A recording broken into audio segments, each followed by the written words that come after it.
Woo, all right. Sorry about that. I had a last minute diversion, if you will, that I could not wait on and would not make it overnight.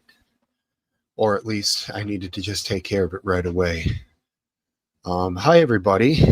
Last Dance RW. Sorry for the delay again. We've got Jess Stevo, English Bottle Cap. Good to see you, fellas. And wife. Hey, wife. Thanks for giving them the warning. A few minutes late. Thank you, sweetheart. There he is. And this guy. Let's just fire it right up. Bam! Fastest ever. How are Hey. you, fellas? Good. Very How good. are you doing? Happy Saturday. Pretty good. It's a good, productive day. Now that fishing season's come to an end, I actually did some work on the house. So, how's the sound? Sounds good. Cool. Good. You guys sound good too. What's up, Brandon? Thanks for being here. So, RW asked me earlier, what have I been focused on? Which leads me to an initial question of what worries you guys, or what is your most concerned thing in the world right now? Last Dance, you go first. Oh man, that's a big question. And it doesn't have. It's not a.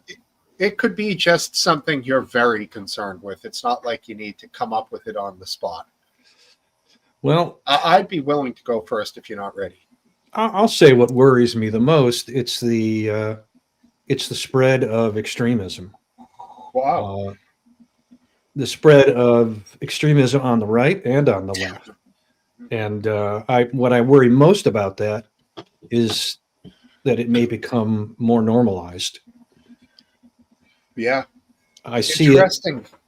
I see the Democratic Party becoming a socialist party, and I worry that the Republican Party is becoming a Groyper party and even possibly an anti-Semitic and racist party. Now, I'm not saying that either one of those things is inevitable, but I see more reasons to worry about it than ever before. Interesting on that same point. Surprisingly, NPR ran a story last week that there's some institute that does studies every year, and up until 2025, the main side that not domestic violence in the traditional sense, but domestic-born violence was attributed to the right side. But up until 2025, it was the right, and now in 2025, they're saying that violence is coming far more predominantly from the left side. And they went on to name a bunch of things, whether or not it resulted in actual violence, like, for example, the attempted assassination of Trump. They named a bunch of different things that extremism people used to see it as, when it came to political parties, predominantly from the right side. That certainly isn't the way of the world anymore. Yeah. And yeah, it's definitely, that's a good one. RW, what's your thought?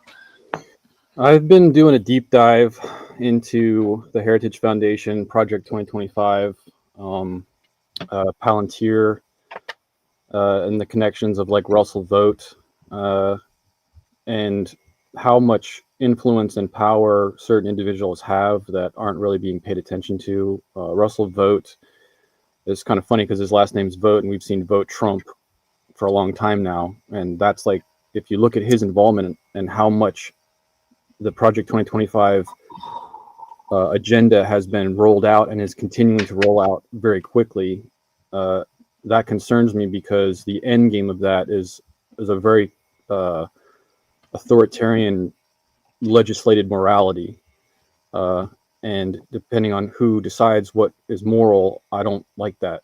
The other aspect is Palantir, which is, for lack of better words, an AI company that is so integrated into the United States government network structure that it basically is company that's going to control all data, access to data, and persecution using data.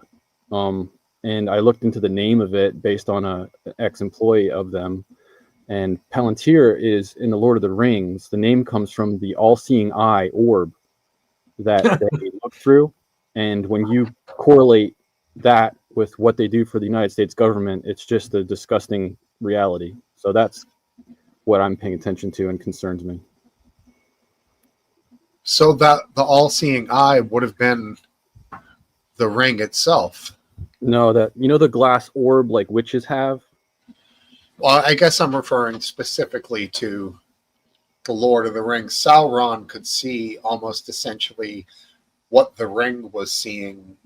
What through? I guess you're saying the medium that he was looking through was the Palantir. That's right. The power behind that orb was Sauron. Okay. So you look I at see. Lucifer, the devil, whatever name you want to use. We have an all-seeing eye that's the major structure of the United States government now, controlling all data. That means something. Do you think Trump's aware of it? I don't see how he couldn't be. If he's not aware of it, then he's a useful idiot. It's like I don't see the connection with him to that. I guess possibly there is maybe he believes that using that or that model is some way for him to get what he It's wants. the most powerful model that exists. Sure. Interesting, man. Yeah. That's a good one. Both of you guys had good ones. How you doing, Welshman?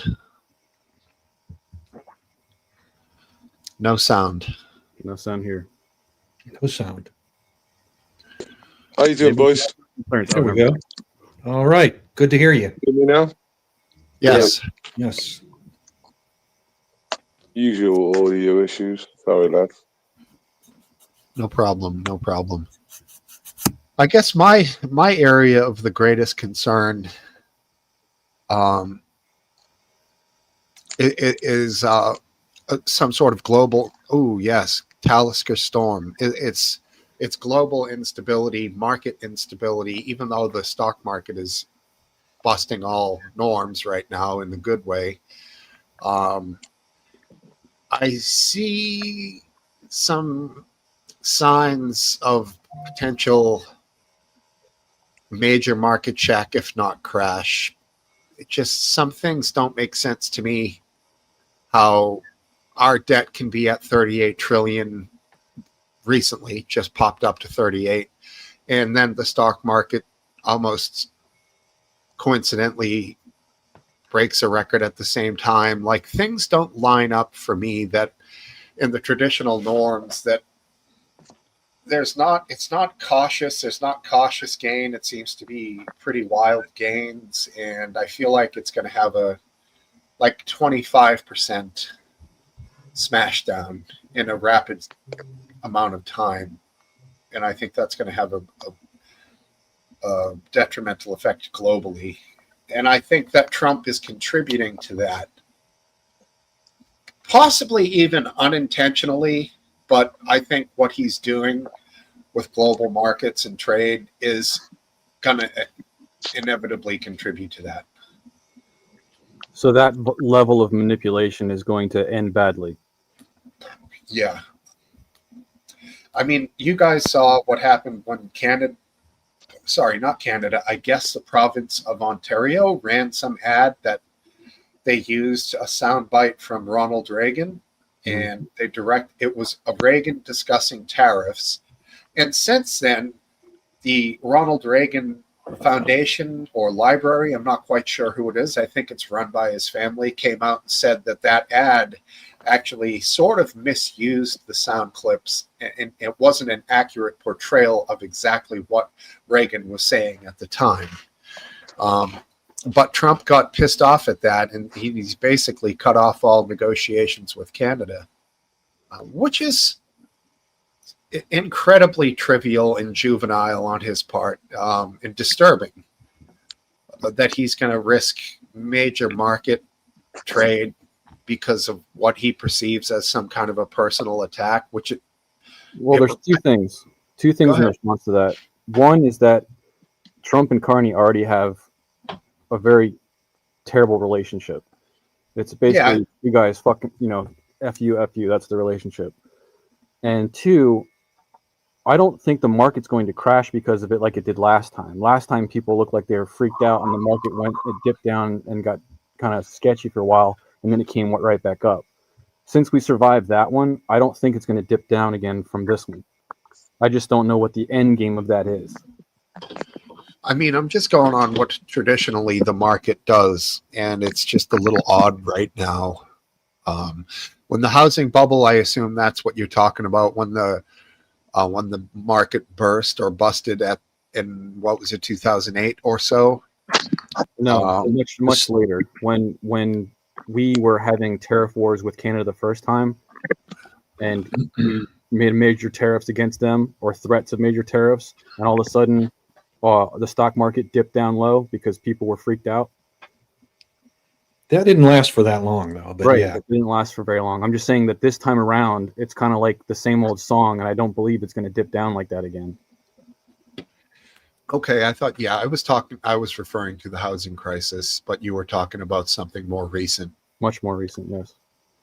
Dank Brandon in the house. There he is. Welcome, Dank. So you're here fourth, What's up? Based Walshman. The question to the group was, what has you the most concerned? What major issue? It can be internationally or just regarding the UK.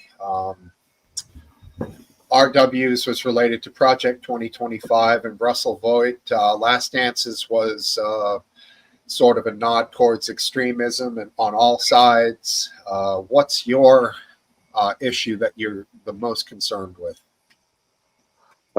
Being ruled by a corrupt, tyrannical government.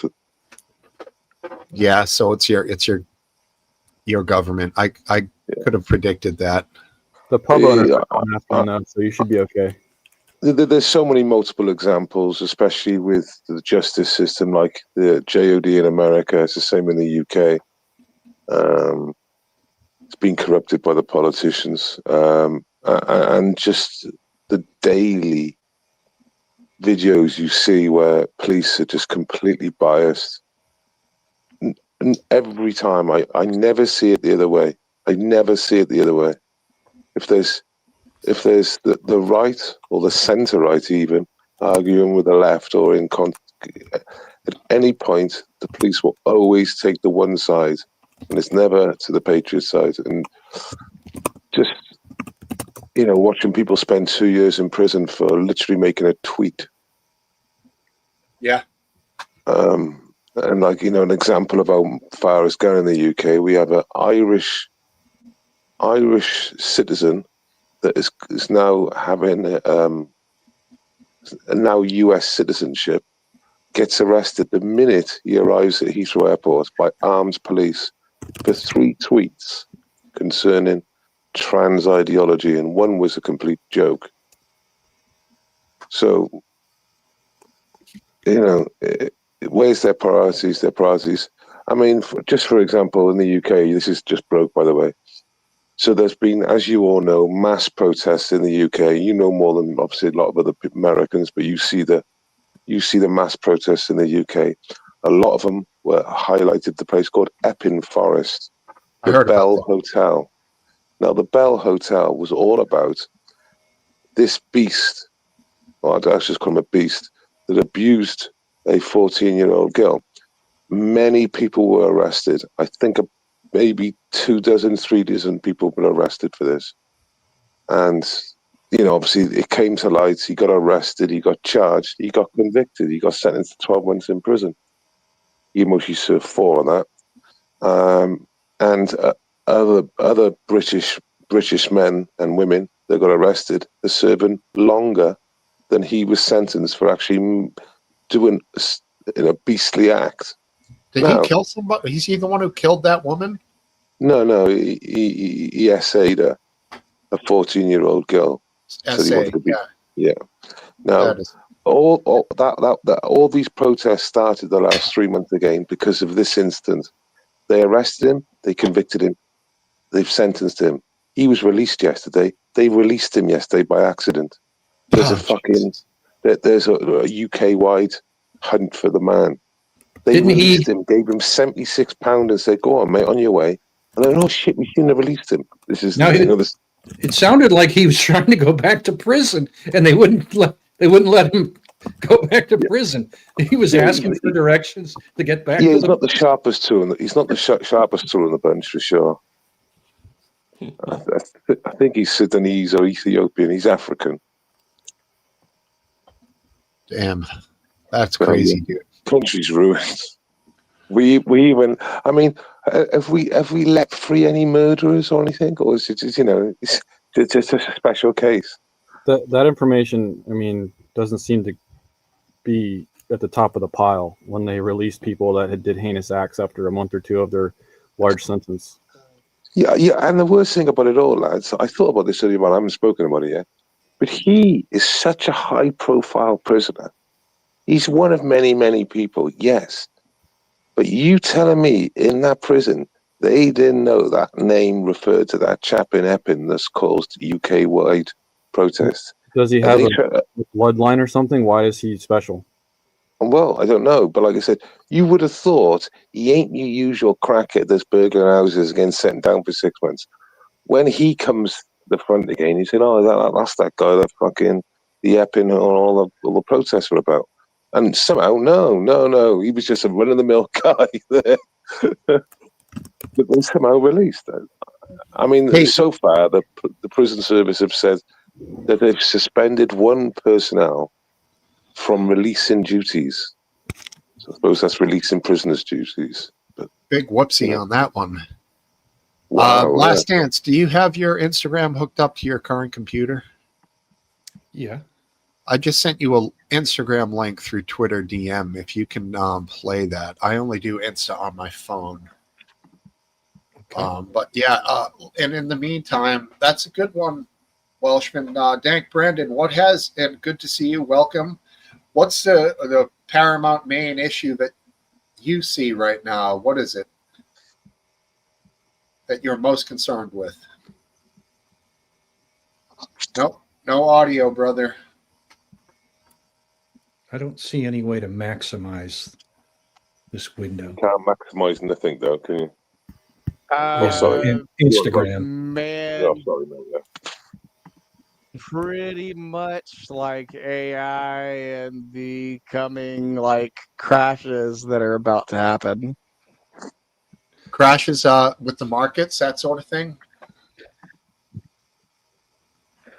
Well, yeah, I mean, right now the only reason the stock market looks like it's doing good is because the majority of it is in AI, and the AI bubble is extremely large. It's larger than the housing bubble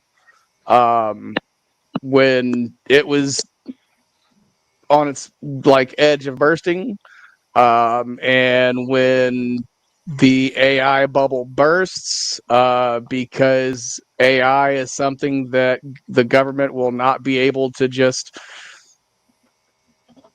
let go. They're going to have to sink money into the AI, How does the bubble which burst is for going to, huh? How does the bubble burst for AI, for the AI bubble? How does that fail?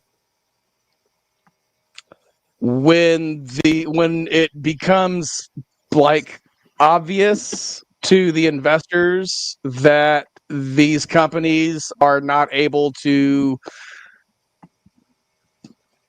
deliver on the promises that they're making, or the possibility of AI breaking out, and just uploading itself into the cloud,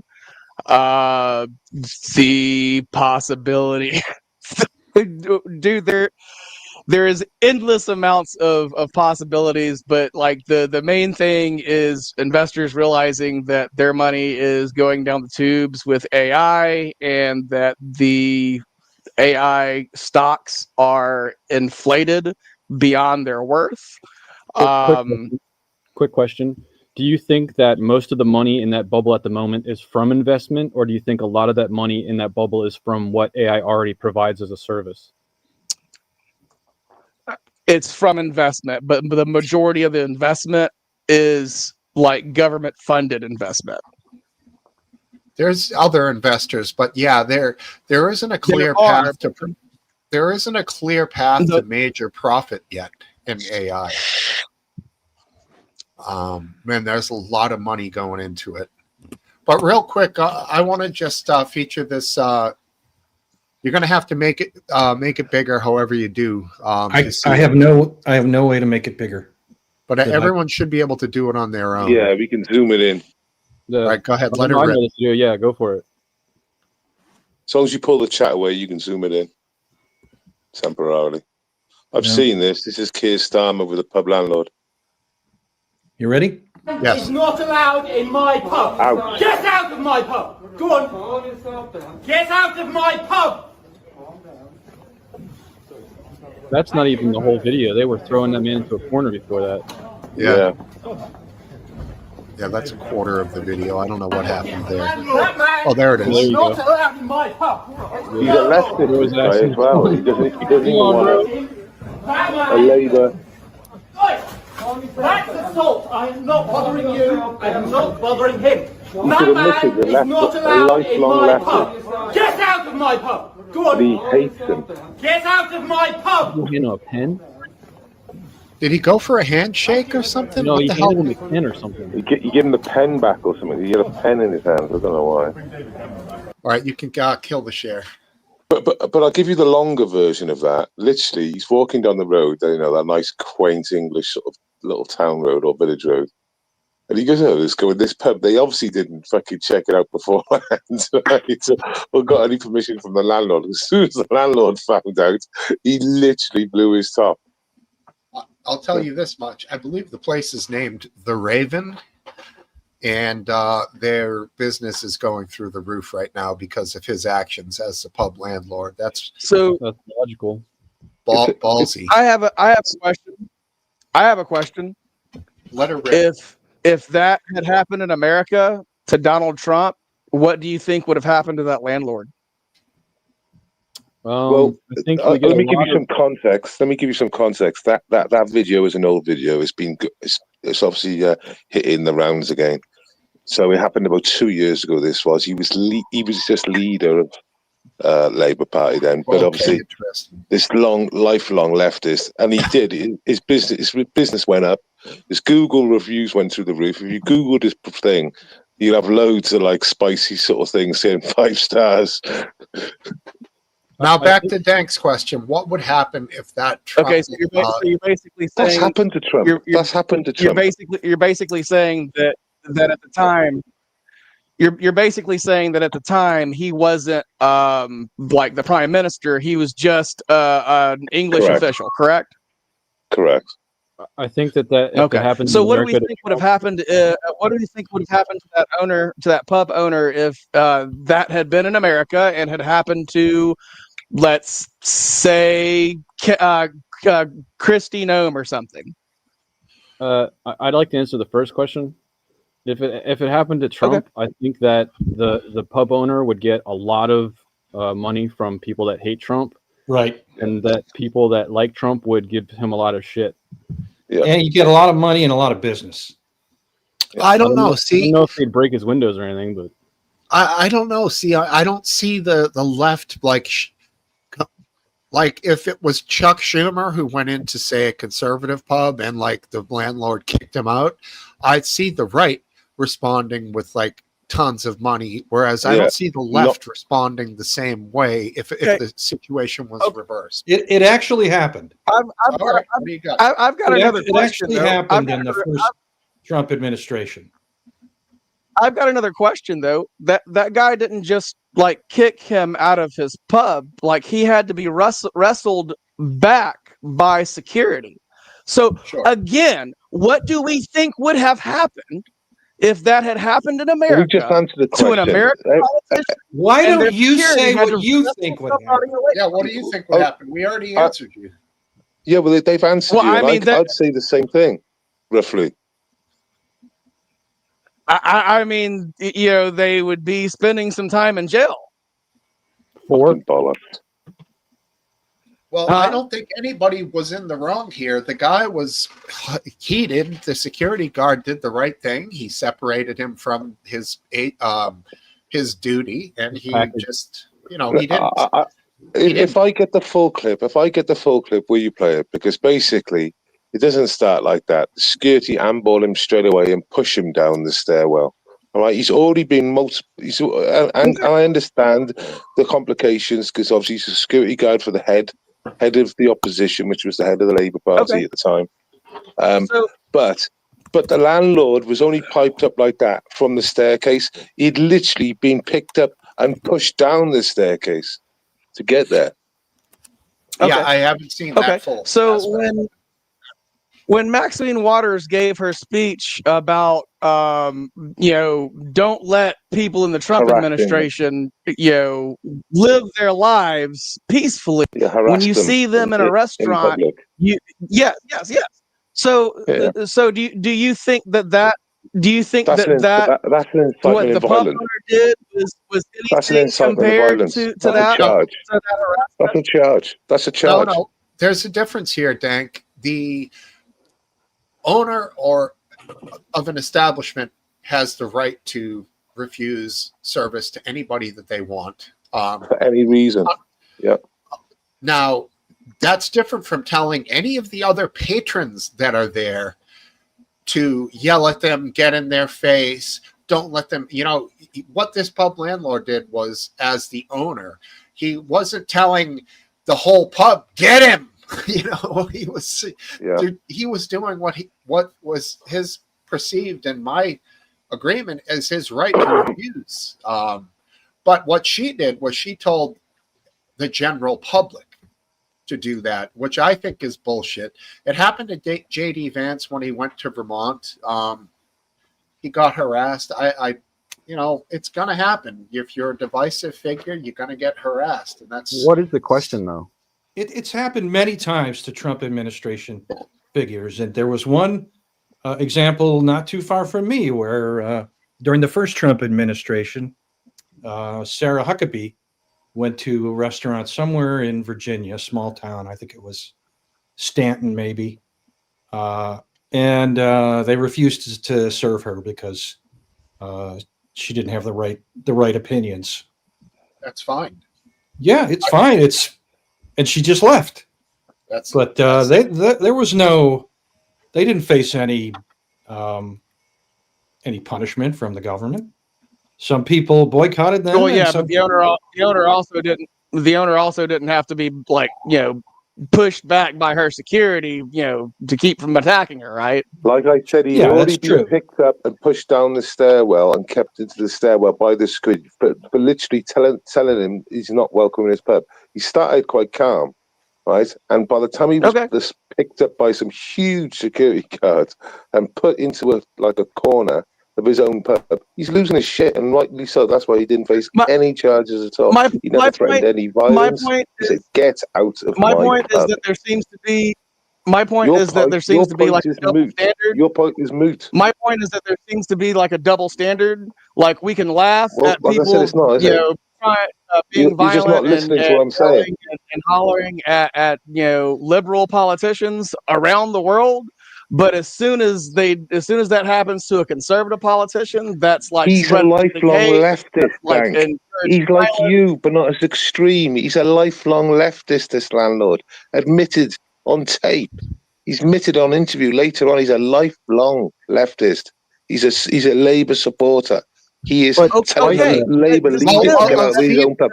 That's so seeing much. How Last Dance gave an example. I mentioned the thing that happened to Vance in Vermont.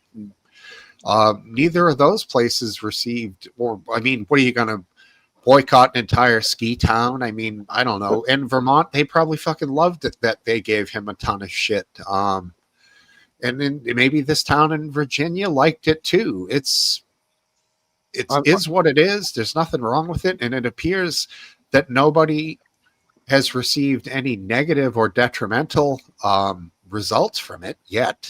Where's the relation of the double standard? Like, the only thing I can kind of relate to what you're saying is Charlie Kirk, people talking shit and losing their jobs. That's the closest relation I can think of to the double standard you're talking about. I'm confused. Yeah, but at the same stage, Let's take the example of Donald Trump going to dinner a few months ago, and people in the restaurant like protesting him loudly and being kicked out. As they're being kicked out, Donald Trump says they should be arrested. Were they should arrested? be, but if they're disrupting the dinner, I don't know. they I should- might have to look into that. I'm not quite sure, but still, I'm sure I could look and find like right wing stories Dank, instead of making where these they're, things, where they're talking about how dangerous that was, how these people should be jailed because they put the president's life in danger, and that should never happen. Okay, so when Nancy But Pelosi, right now we're having a big old Maxine, laugh when Maxine, much worse we've heard the monologue. We've heard the monologue now. We've heard the monologue. Thank, we've heard it. So when Maxine Waters says harass them where you see them in public, in restaurants, don't make them feel. Don't you think that's an incitement of violence, especially from a senior Democrat politician? No, that's inciting people. Okay. That's inciting people to yell at somebody. If yelling violence? No. Am I being violent to you right now? Yeah, is harassment a crime? What do you mean by harassment? Physical harassment is a crime. Yeah, Yes. that's right. A repeated, like targeted, stalking harassment. Yes, that's a crime. But for a political figure, or a public figure, that that standard in America is way higher. So the standard here's is the now story. is for senior Democrat politicians to tell general members of the public, when you see a Republican Party member, to harass them, to abuse them in any public place you see them. See, there's a difference between illegal and morally wrong. I think what Maxine... And she never told anybody to hit somebody. No, exactly. So what she suggested was not illegal, and what people have done is not illegal. I think it's wrong. I think you should be able to have, I think people should be able to dine out or go to Vermont without, politicians, without being harassed for their political leanings. But it's certainly not illegal to shout at them and scream at them. It's part of the American way, really. So is harassment a crime? It depends how you define harassment. Verbal harassment. Should I have a look? Verbal harassment is not a crime. Off the top of my head, it's two in the UK. It's two repeated occasions, two separate repeated occasions. You have to be stalking somebody. You have to be stalking somebody for a period of time. It has to be able to be proven. You ready? Please don't give an opinion. Here we go, guys. Here's the incident Dank Brandon was talking about. They did get within a few feet of Trump, and this did happen. So he's not bullshitting. And this was not long ago. Free DC! Free Palestine! Trump is the Hitler of our time! Free Wow. DC! Free The Palestine! chance of the You're gonna have a dance in a minute. Free DC! Free Palestine! Trump is the Hitler of our time! Free Palestine. All right. To be fair, they're getting away with murder after recent event doing that. I'd have taken them out, zapped them, sprayed them, thrown away the key. He's forcing a peace deal in Gaza. Yeah, he's the one who's fucking doing it. That's it. So right then and there, those people were not searched. They could have had any weapon you can think of on them. And they did literally get within 4 or 5 feet of him. That is such a huge failure of security right there. Agreed. Where's the Secret Service? They're Okay, there. but That was absolutely that's in a terrible. restaurant. So let me ask you this. So you think that anytime the president goes to a restaurant, they should shut that restaurant down to any other business so that the president is safe? Or do you think that anyone that chooses to go to that restaurant at the same time that the president is there has to be subject to a illegal search and seizure upon entering the restaurant to ensure that they're not trying to kill a president? Hold on. I don't think It it'd be wouldn't be illegal because they would have to consent to it. That's bro. right. I That's mean, right. yeah, you want to Yeah, have it's dinner not here illegal. tonight. You want to have dinner here tonight. The president is going to be having dinner, so in order for you to have Okay, dinner, so then you have don't to want to live in a consent to a free search. so you don't want to live in a free society. Not when the president's you're in the full of restaurant. shit. No. I don't know why Not you when the make this president's in the stance. restaurant. President. Is the president not supposed to be a normal person? He's had three. Of course he's had he is. three- I'm not three- worried he's had with you. I'm three talking to the assassinations. Americans. Is the president not supposed to be one of us? I don't give a fuck who normal you're talking to. You're Are talking we in the not supposed to international be able pub, all right? to redress our So you go fuck grievances? yourself. I mean, my wife even says, go fuck "Don't they yourself. sweep This is the places international before the pub." president goes in?" What if it was Well, a for bunch of violence. fucking terrorists in there? I mean, come on, man. Of course, Yes, You but gotta- typically they try to In keep a that free quiet. They try to society, do you that can't check without this. It's like, any. what the fuck? They try to do that without any adverse hit to the restaurant, because if every time you go into the restaurant you have to search all the patrons that come in as they come in, or you have to make a big show about making sure there's no bombs in the restaurant or there's no poison in the food coming out, all of that hits the restaurant like Yeah, that's part of the Secret Service's job. That's part of the and Secret all of that Service's is going job. to affect its business. I might say if they told me Trump's going to be having dinner here tonight, can we search you? I might say no, not because they're going to find a weapon, because I don't want to catch flying lead or shrapnel, because the guy's been shot at or attempted to be shot 3 at times. multiple times. I'd be like, no, he can have it. Like, there's plenty of other restaurants. I don't want to even, those Secret Service but guys then got that to would take be your somebody out decision. that, That would be your decision to make. sure. Right. But Yeah. but It's like just- like searching you. I'm sorry, dude. That That bother me, man. No, they're I not didn't even searching know you. what They're your not point is, searching you. Brandon, which is not Your unusual. point is nothing again. Basically, right, you've got a problem with the sitting president. There's had 3 assassination attempts in the last 2 years. It wouldn't just apply to you seem Trump. to have a It's the problem. same rules for Biden. The Yeah, same but the thing was true for patrons Biden. have got a choice. If Okay. they want to reside in the Okay. hotel, in the restaurant this evening, they're going to have to be searched. I'm okay, afraid. guys. Let They me can let me leave ask. now, Let me, but that's it. It's, okay, it's let me just ask. simple. Let me ask everybody It's not else this question. Everyone else. When Reagan was shot, walking down the street, did they start searching everybody on the streets as Reagan was walking? You're Did retarded. they? That, you know what happened? retarded. That bullet went between the opening body of a car door and the body of a car. It was a very small sliver, and it went in through his rib cage and stopped an inch from his heart, because I think John Hinckley had shot first and hit Baker first. The Secret Service pushed Reagan in, and as they were moving him into the car, he shot again and literally caught him in the side of the rib cage. And they were moving him on a they fucked up again. They were just trying to get him out and into a car, and that's all it takes, man.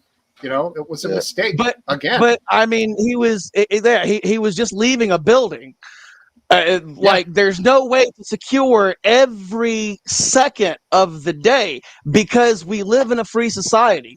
And unless you don't want to live in a free society, then there has to be a give and take. We're all in danger every day. I'm surprised. But Trump, that doesn't mean that the president is somebody special that can't be put in this exact same type of danger that we are in everyday life. Have you had 3 assassination attempts in 2 years? It's up to the president, but I think security for the presidents has increased drastically over since the Reagan, really since the Ford assassination, but since the attempt, but certainly since the Reagan assassination attempt. And now that Trump has had these attempts, it's increased even more. What about the Pope, dude? He drives around in a Pope mobile so people don't shoot him. I think he should just walk down the road. Okay, Yeah. okay, but He's just a RW, does normal that guy. does that stop you from having any freedoms when the Pope Mobile comes through? No, but Sunday laws stop some of my freedoms. Okay, so let me ask you something. Who exactly does that Pope Mobile stop from having any freedoms? Me. Well, It would be the Pope, right? Well, the worst thing about it all, Pope is the only one that is hampered by having the Pope that. Mobile that is the most protective law. stupid Scum. thing in the world. It looks horrendous. yeah, the Pope. I mean, don't forget Pope John Paul II, I think, got shot, and In his Pope Mobile. And if- That's why they invented the Pope Mobile.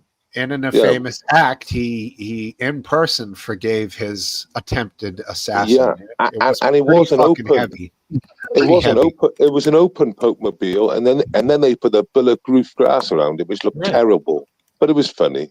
Yes. Okay, but that's the whole point. Okay, when No, it's not the the point. Pope was in danger, he did not take away the citizens' freedoms. Did they He search took away them? his Did they own search freedom. them? Do they search them when they come into the square?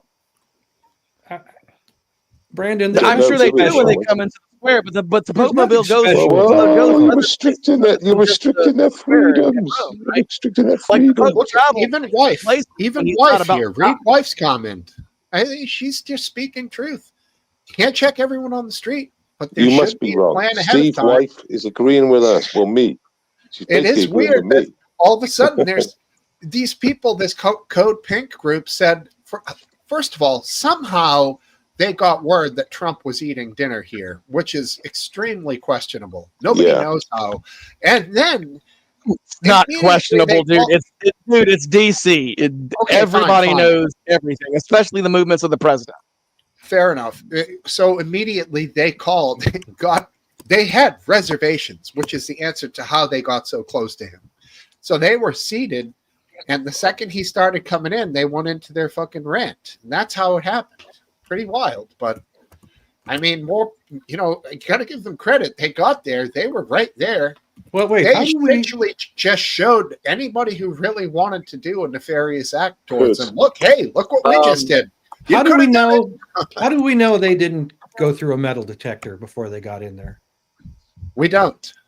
But I didn't know that they traveled around with some sort of portable metal detector or a wand. I don't know. But either way, then how do you know that somebody isn't really great with their hands? Or also the technology, I have one here. It's a ceramic bladed knife with a like a carbon handle. Yeah. That's not going to go off in a metal detector. Say that they got in with that. They still didn't get that close. No, but this thing, you look at it wrong and it cuts you, man. It is sharp as anything, dude. It's crazy. But I just don't know how much these people had to go through to get to that spot to be that Uh, close. Like we're all like- assuming. And Tang's problem is that you're restricting your freedoms. Where it's like, it's pretty isolated. It's literally this restaurants in the, where there's like thousands and tens of thousands of restaurants in the country. There And you just go. because That's the who did it. president's there, I'm afraid your freedoms were going to be curbed a little bit, and you can have a choice. If you want to go in the restaurant, you're going to have to get searched and have a simple background check. Otherwise, you can leave now, no problem. I don't think that's like Wow. restricting the general public's freedoms. You want to drug test them? You want to drug test them before they go in the restaurant It too? is not in any way restricting the general public's freedom. Exactly. Okay, so before I roll, I've got another question. What You've is been y'all's cooked. feelings about the Jeffrey Epstein Memorial Ballroom and Daycare that Trump is building? What? What? Well, This is he's making a unbelievable, joke man. by calling it that. He wants to know Jeffrey what about Epstein Memorial The Ballroom East, and Daycare? you mean the East Wing? Well, it's not going to. It's not the Well, East there's Wing no East anymore. Wing. It's going to be the Jeffrey Memorial Ballroom and Daycare. You are Well, so- actually, you are currently, so Last funny. Dance, it's the East Hole right now. Yeah. And, Well, what was Yeah. the East Wing that has been torn down? yeah, some people who've even like Democrat liberal people who've worked in the White House have said, like the place does need a formal ballroom type thing for hosting, but this it seems to be like pretty much anything the guy does is going to enrage Yeah. people. It's like the worst thing in the world, and anything. There's going to be silly in Gaza. people enraged for no reason, like Brandon, about something that is of no consequence, like replacing the East Wing with a ballroom. Yeah, and it's not the first time the White why would House. I be has upset? been Why would I be upset refurbished. that Donald Trump is extorting $230 million from the government to build a ballroom that From the who? White House doesn't need? Who's Here paying we for it? go. Sorry, who's paying for it? It's privately funded. There's not government doesn't pay anything. Oh, Oh, really? Yeah. So then, when Trump said the other day that he might use that $230 million that he's extorting from the DOJ for prosecuting him, when he said that he might use that on the ballroom, that's not going to be taxpayer money that goes to fund that ballroom. No, it's not going to be taxpayer money. Actually, they've made quite a bit of So progress where do you on think, the. where do you think the DOJ gets $230 million to pay Donald Trump? Yeah. once they pay I don't Donald know. Trump, is it still government money? Well, I don't know, if but it's have you if it's seen what the compensation? Oh, yes, Compensation. yes, it is still our money when it goes to Donald It Trump was- for nefarious it was reasons. our Yes, money. it is still our money. It Hold was- on, this Let is me a ask new you- subject. Let me ask you a question. Let me ask you a Wait, question. wait, Once we before you send ask money over another to one- Israel, once we send money over to Israel, is it still our money? Hold on, dude, you're getting ahead of yourself. Let's take a look at the progress they've made on the East Wing ballroom. There it is. Yeah, I'm totally down with that. Looking good, boys. That's I put the it's a trap gif on that. yeah, Where's I the- think the where's Death the Star Ark would have of been way bigger, but it's still fun. Yeah. All right. They need Where's to Where's redo the Ark to Trump? I want the Ark to Trump. Where's the Ark to Trump? That's what I want. I know. They need to redo the Statue of Liberty to the All right, Space I'll be Ball right ship. I'll be right. Brendan's having kittens in there, bottom left. Bottle Caps mentioning that I paid attention to that. It seems like so much hype and spin. To me, it's just a rock that's shooting through space. It'll be gone. All right. So before I go, I would like to give Donald Trump props on finally evaluating his own presidency correctly when he posted the AI video of him dumping shit on America. Nice. Yeah. Okay. Cheers. Cheers. Yeah, Thanks. there's a win for Donald Trump, and I'll see you guys next week. I'm going to try to get Counterpoints to come on. Yeah. No, you want some I'm gonna- counterpoint yourself. You're not doing well I'm on going here. to start pestering him in his chat. Do some homework before you come on here. Hey, Brandon, take it easy. Have a great week. It doesn't have to be objective. We can just do subjective here.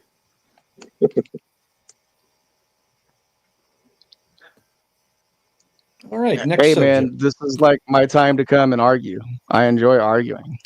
You do Well, a good job with I'm it. glad you're enjoying your free I was speech. good for a little while. Were you? I'll see y'all. You just kept on asking these gotcha questions, and you were getting answered back, and you had nowhere to go with them. You know what I mean? I don't really know what his point was about presidential security. Yeah, it's a shame. It really is a shame that Has presidents to be like this. Yeah. can't press the flesh. They would like to.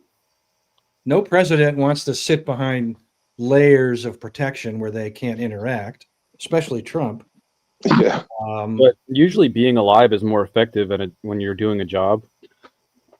Yeah, and ultimately it is the president's decision. I know people say the Secret Service would never let him do X, Y, and Z. It really isn't the Secret Service's choice. But would the President- Secret Service be able to run ops?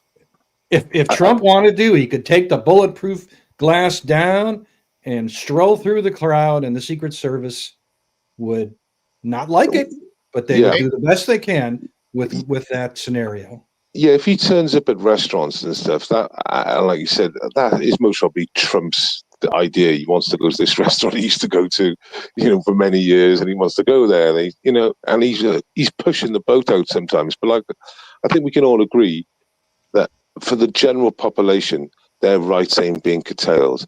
In very isolated cases, in a restaurant where Trump's attending, or a hotel that Trump's going to be at, I can't even or afford that shit whatever. anyway. They're not going to search me. They're like, you have no Well, reason that's to how be you here, believe. sir. I'll be like, you're right. Literally, nobody's rights are being curtailed. First of all, the owner of the establishment has to Has the agree right. to have Trump, Yeah. and that owner will get, maybe will not be able to have other customers, but he will weigh the risks and the benefits, the costs and the benefits, and decide if it's a good deal. And if he does, it's his choice, so he can make it.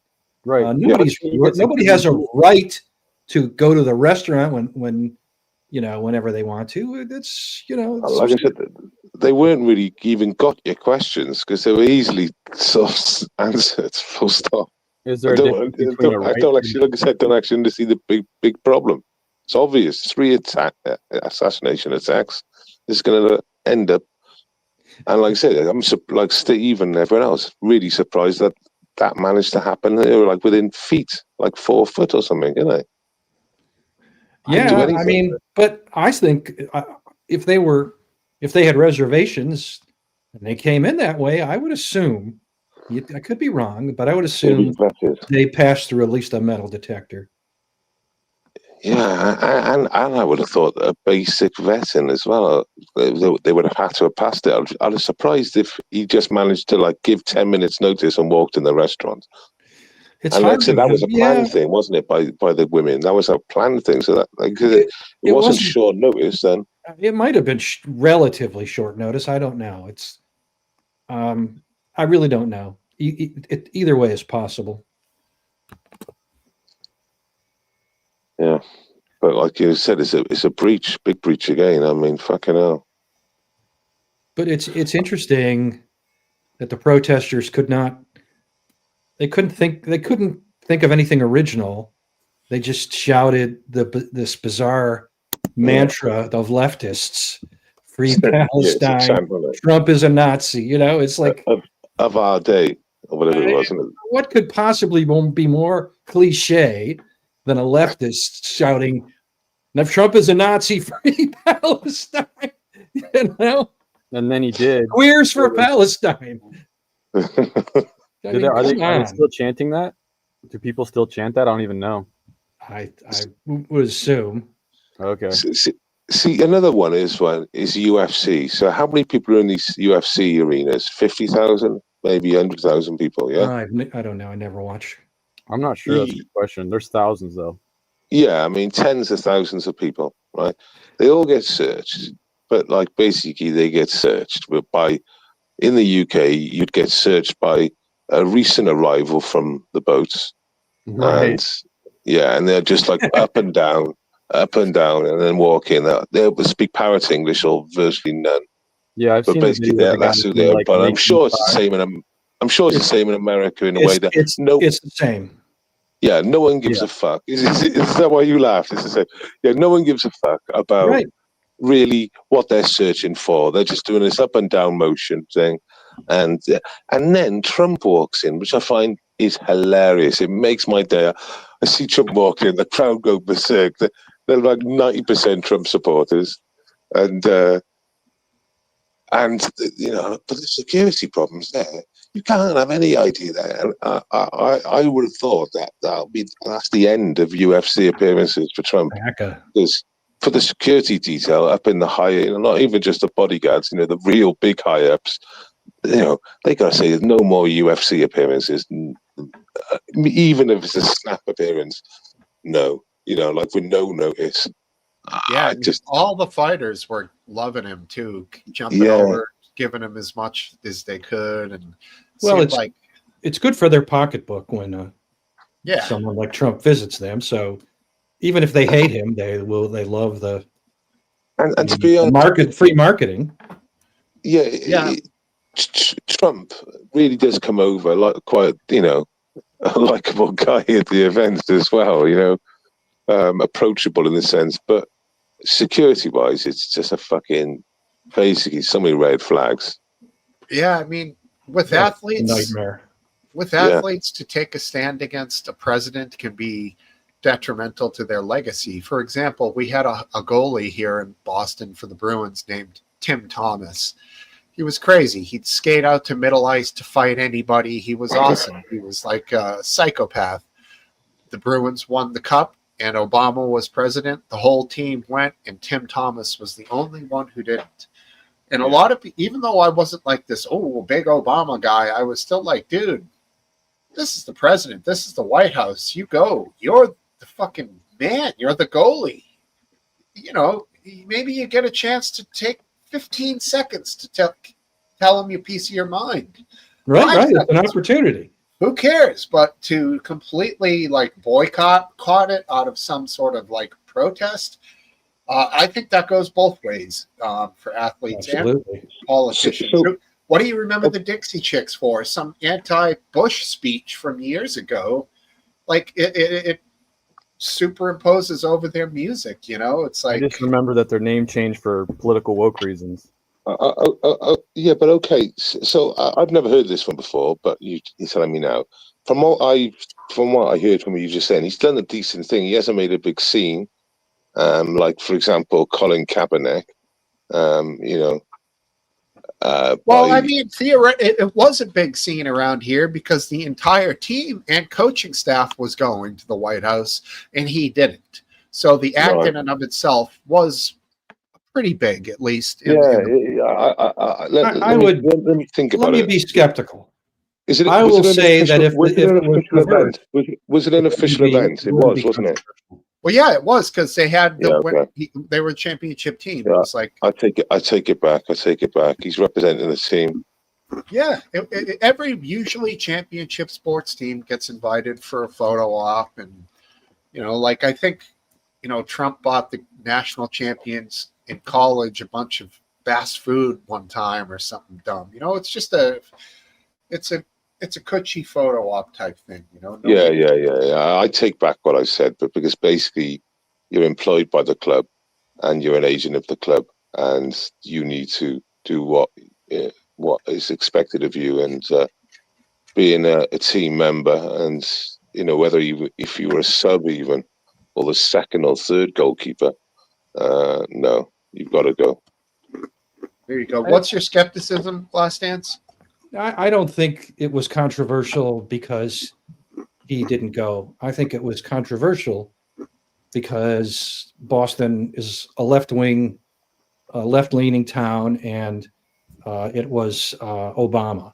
Had the roles been reversed, had it been Trump, assuming the team would even go at all, if someone boycotted it, it wouldn't be controversial in any way. See, I beg to differ. Well, it might be controversial with you, but it wouldn't be controversial in the larger area. I think you misread why I say I beg to differ, because I happen to know a lot of Bruins fans that are of both left and right, and a lot of hockey fans tend to be, not all of them, there's definitely some left wingers, but it's not an accurate representation of the demographic of the state. Hockey is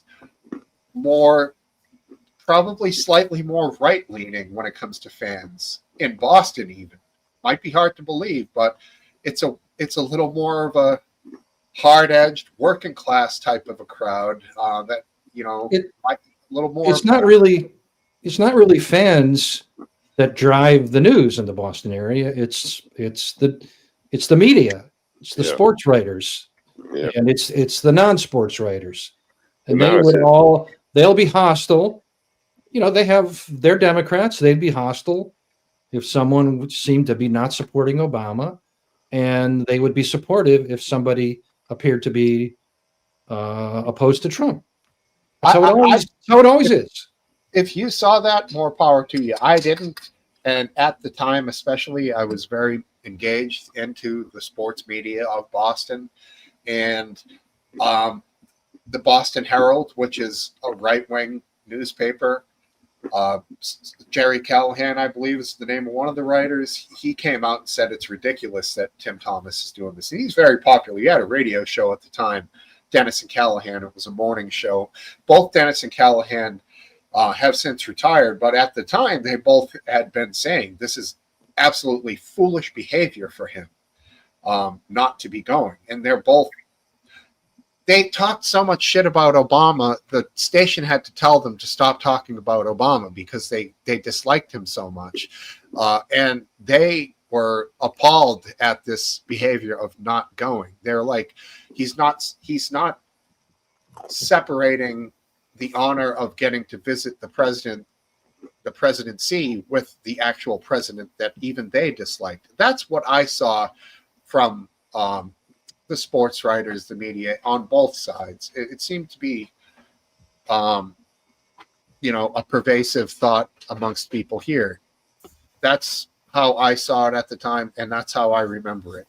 And that's how I felt. I wasn't a big Obama guy. I was like, dude, give me a break. Just go. Be with the team. He's representing the club at his bottom line. He's got to do to represent the club. Apart from that, that's different. But yeah, he's employed by the club on an official function.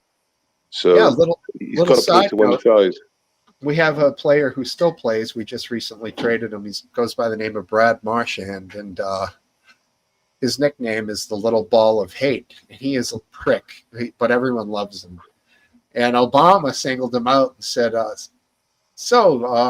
have a Brad Marchand, the Little Ball of Hate, huh? And it was a funny interaction, man. It was cool. And I'm sure, people forget I can't believe Boston traded him. Yeah, I know, huh? He should have been a Bruin for life. He got 6 years and an additional like $80 million. Yeah, because he's still good. Very good. Is, but he's not going to be 6 years good. It's probably going to be 3 or 4. But did you see recently he singled out a rookie in a game and like tussled up with him and ripped the kid's helmet off? I saw that. Put Marchand in the penalty box with this kid's helmet, and Marchand ripped all the straps off it. Tore the thing apart. He ripped it to shreds. And the rookie goes, "Who does that?" And Marchand threw the thing on the ice. And was like, "Fuck you." It's so funny, man. I love that guy. I miss him. But yeah. I don't know. There's who was the baseball player that did this? I feel like it was a pitcher. What did he do?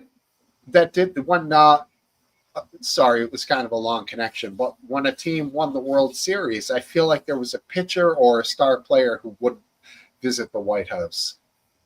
I'm sure there's been players. I'm sure it's happened many times. All right. Anyways, on to the next subject. Okay. Yeah, okay. Darlin's not a rookie. Yeah, I'm just saying a lot of these guys don't know hockey and all that crap. So Dahlin, yeah, that's who it was. Hey, man, you guys are allowed to have your freedom to talk about sports. I'll grunt every once in a while. No, it's fine. What are you snacking on? I got to know. Am I that loud? It's the Snyder's, where all the pretzels are broken, so they add flavor to them. Oh, yeah. The bites or whatever. Those are people good. that watch sports eat these things. Right. Yeah. Good, man. Just reading about like seed oils. Are you guys concerned with that sort of thing? Of free radicals? Yeah.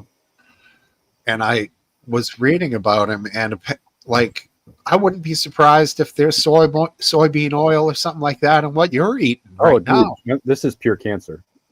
Like I started reading about it earlier, so my kid likes goldfish crackers. I pick it up, soybean oil, boom. It's like, oh yeah, it's in everything, man. If you're not making it yourself, your chances are pretty good that it's got crap in it. Right, there he is. What's up, buddy? How you guys doing tonight?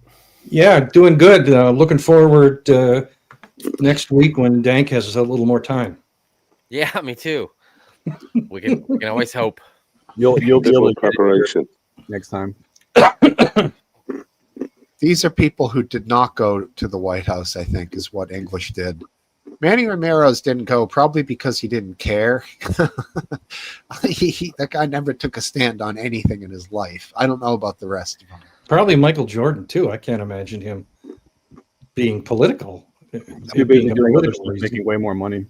Yeah, Martellus Bennett, he was definitely an activist, and that was probably during Trump. He's a In football Michael player. Jordan's instance, the president would probably get more fame visiting Michael Jordan Exactly. than vice versa. Right. And you guys know Michael Jordan likes poker. He's involved with the Likes- NBA. You like And gambling, I know that. so I just hope the great one, Mike, well, he's not the great one, whatever his nickname is, I hope he doesn't get implicated in this whole thing. In gambling or something, or what? Yeah, the major drop from the FBI recently. Yeah.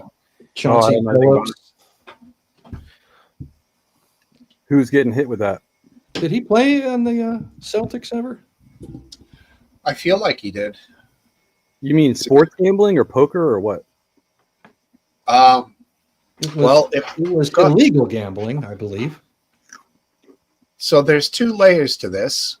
There was sports gambling that involved an injured a player who knew he was going to be injured, or who felt injured and knew he was going to be coming out of a game early, selling that information to somebody else who then gambled on it and then gave him a cut out of it. Yep, that doesn't sound good. And that was involving hundreds of thousands of dollars. And that is a black mark on the NBA because that was actually affected a game. That's really bad. So we've had similar in the UK. I mean, there was one particular one was Matt Letizia. He bet for the first throw-in.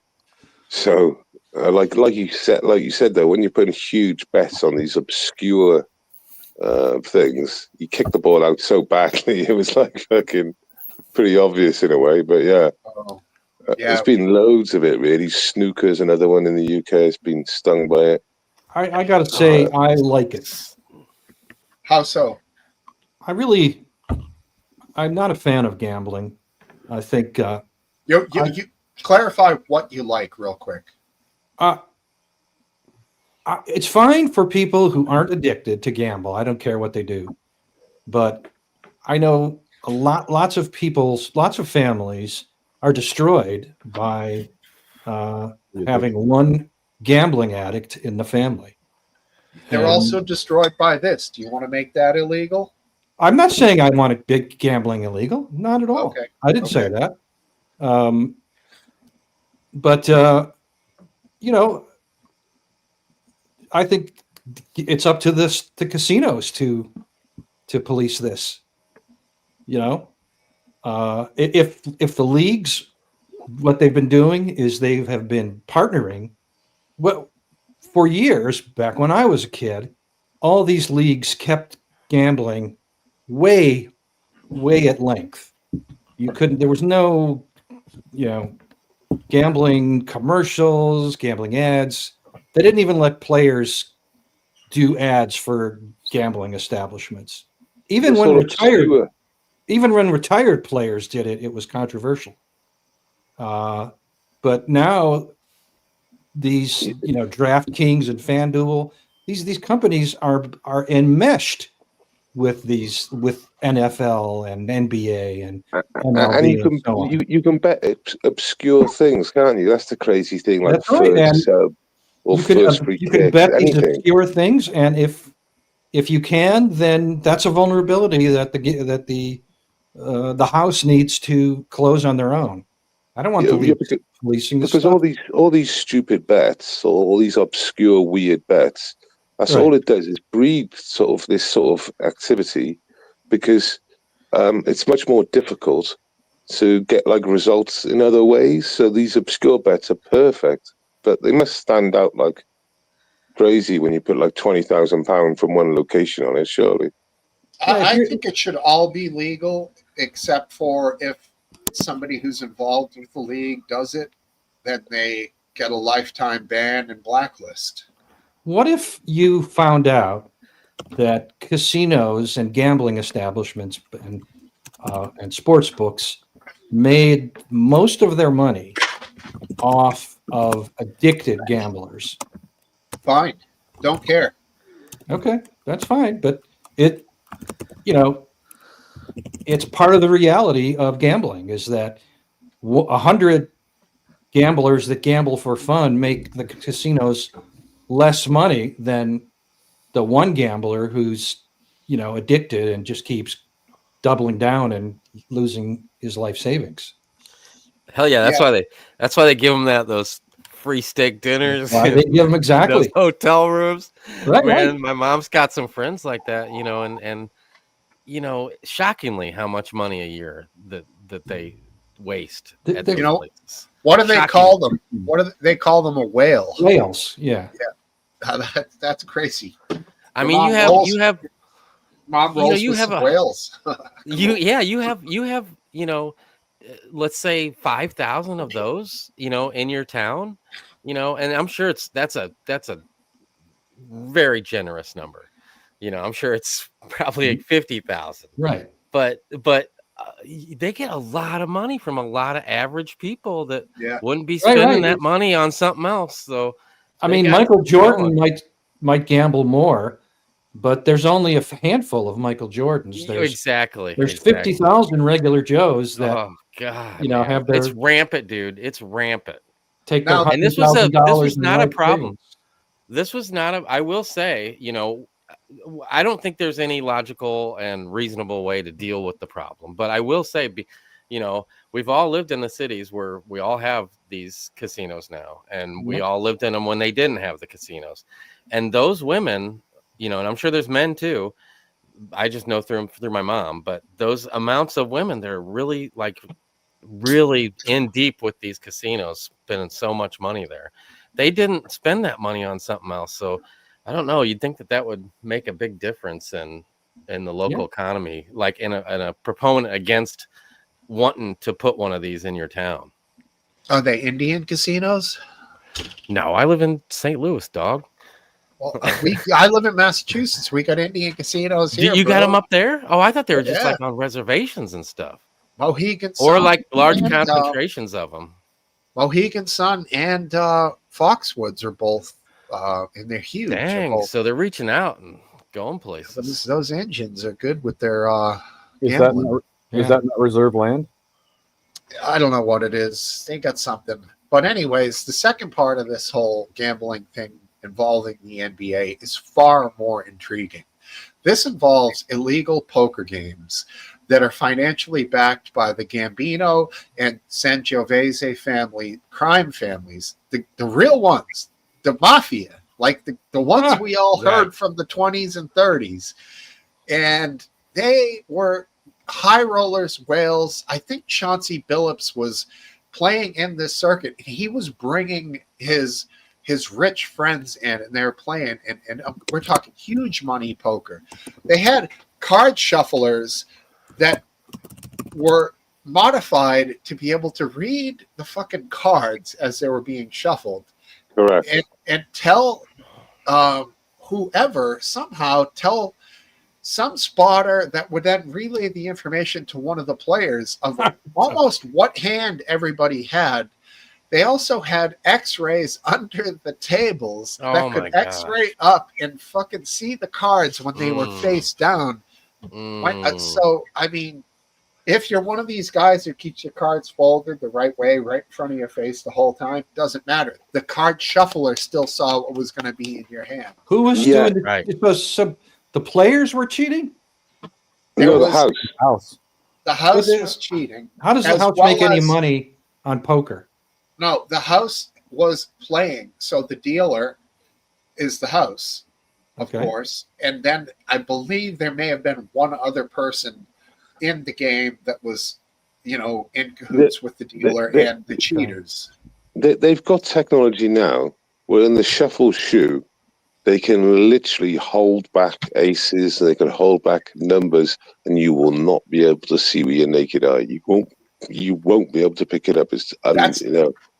That's another thing they were doing. They were marking the outside, the blank side of the cards, whatever you want to call it, with some sort of a invisible, Right. ink.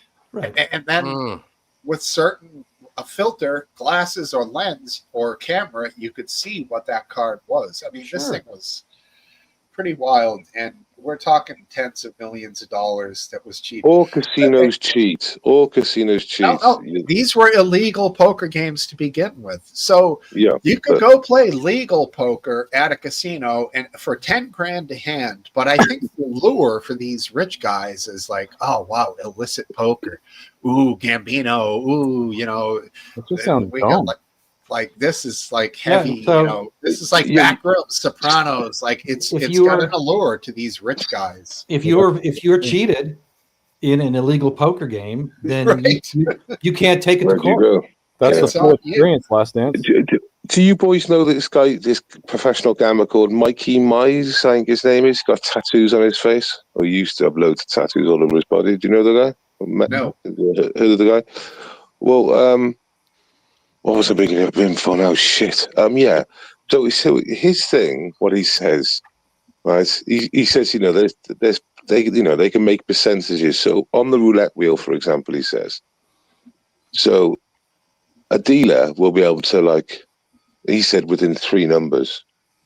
And he said, if you think that's hard to believe, and you've mentioned the guy's name, Michael Jordan, he can literally just throw 3-pointers every time because that's what he does for hours a day, and that's the same with these roulette dealers.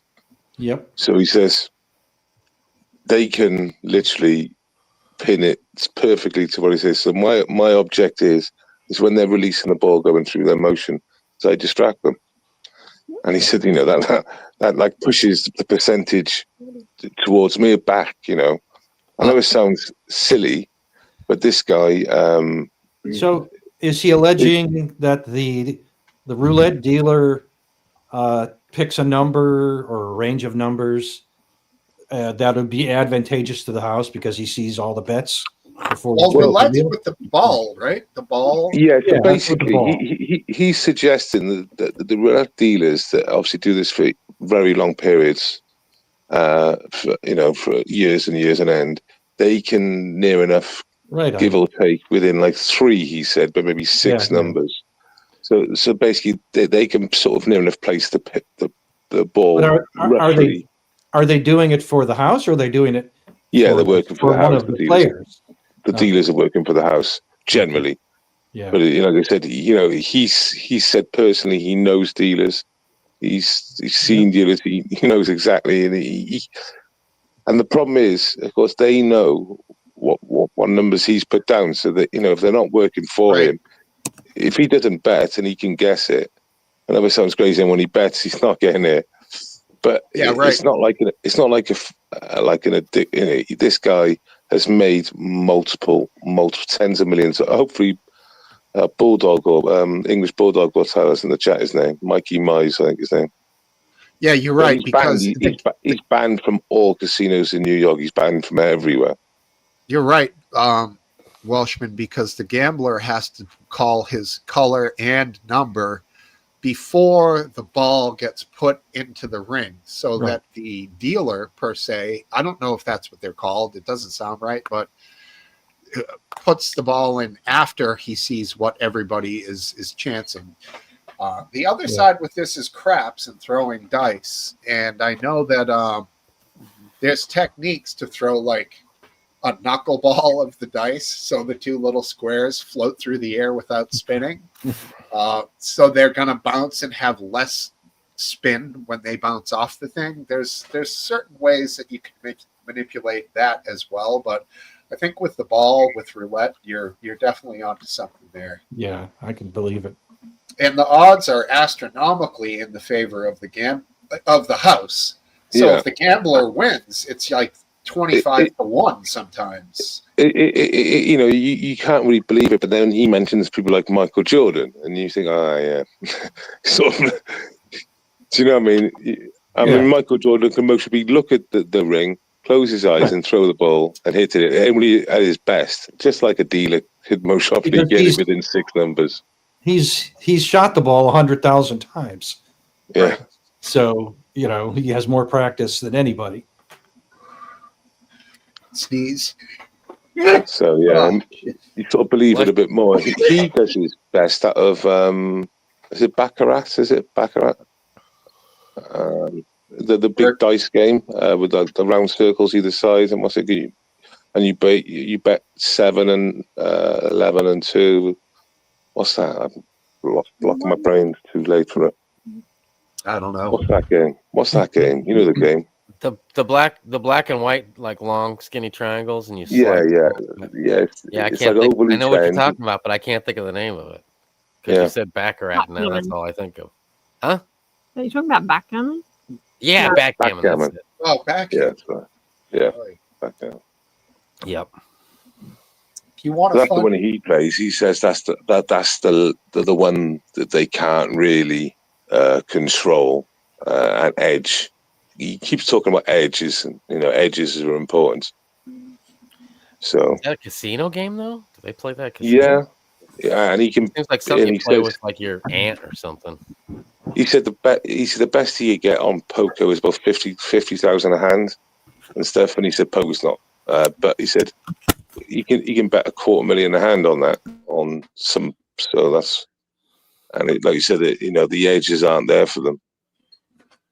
Well, Jordan still makes money off Air Jordans, and they still sell pretty well, very well. Yeah, He took a they're still percentage, tops, man. My son's into Jordans, or he knows all about them. He tells me, and I'm like, he's still getting a lot of money from that, bro. They got these stores. They got these stores that I don't know if you guys have noticed these stores, but they're these high-end tennis shoe stores, and you go in there and they're all wrapped in like cellophane and everything, and just one of the shoes sitting there. It's like you can't try them on and like walk them around.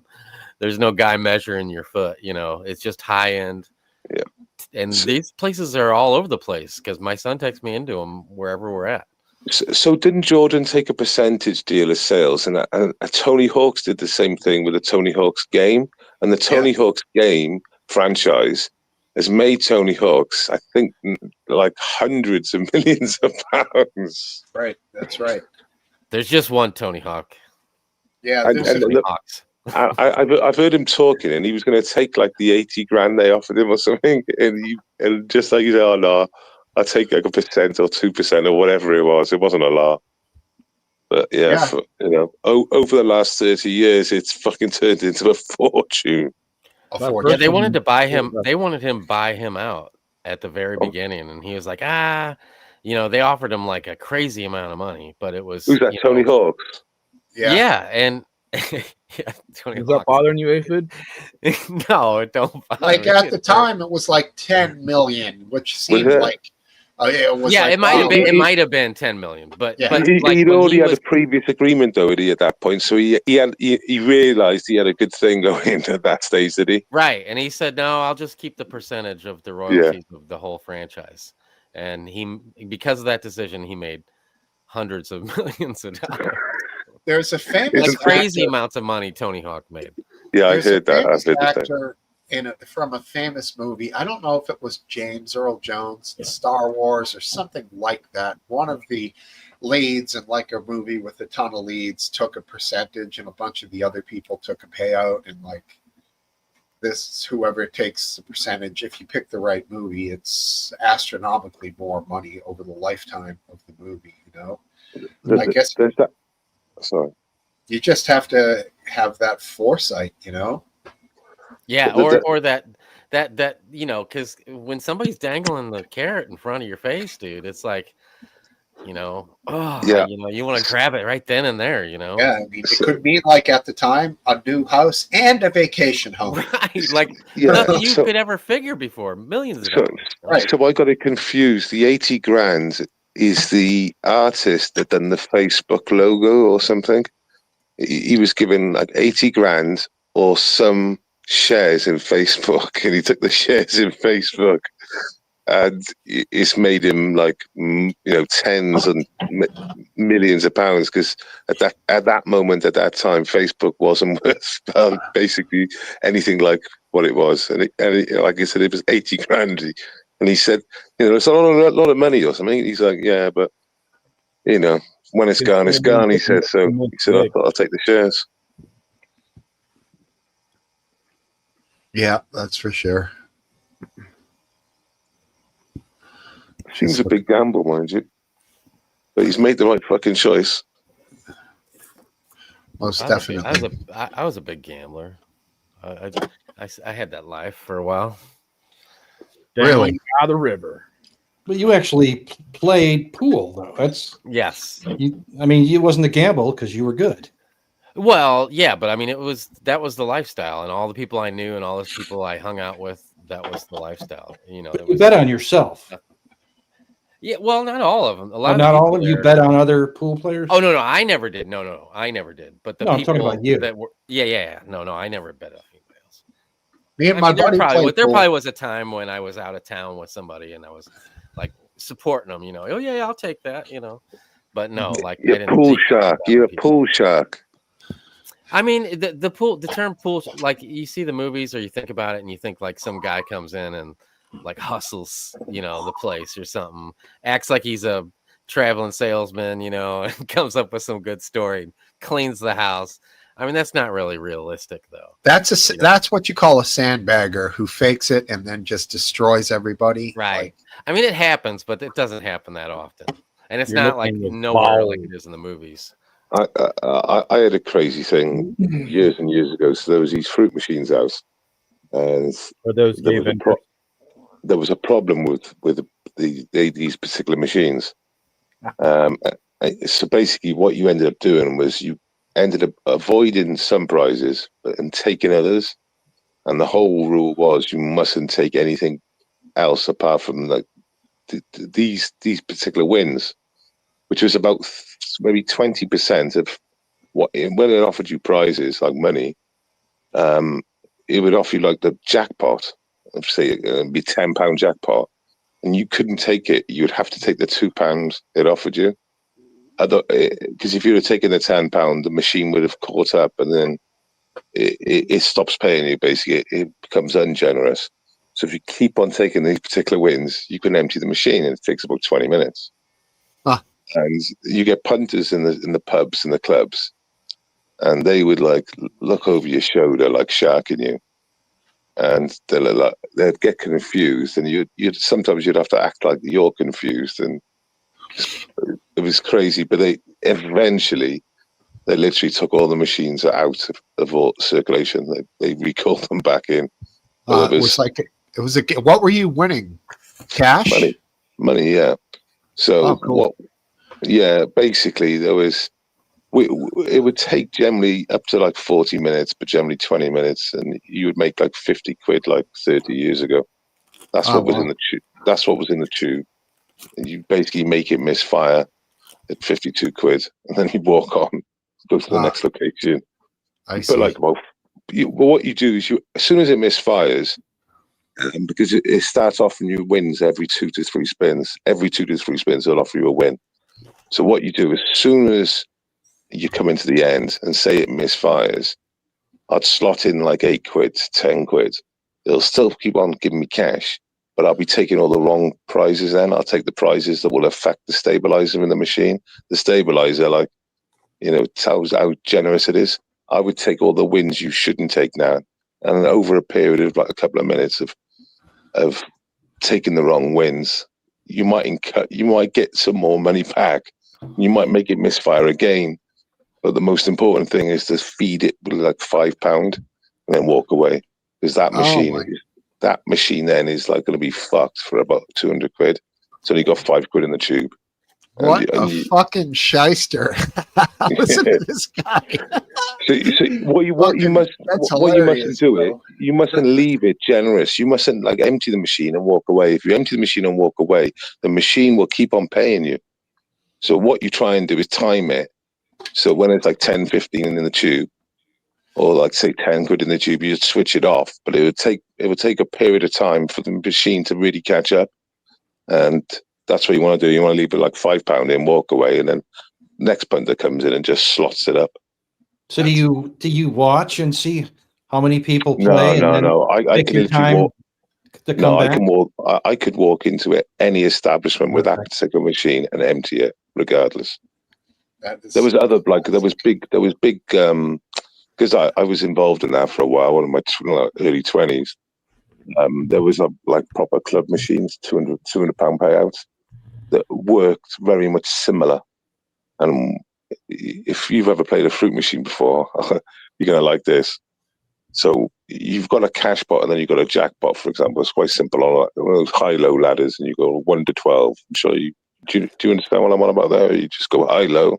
You understand that? Yeah, Like the card? it sounds like a rudimentary bar gambling thing. Yeah, so it's a climber, and it's got like 20 climbs to it, and you go high-low all the way through. You either take a feature or take the money offered.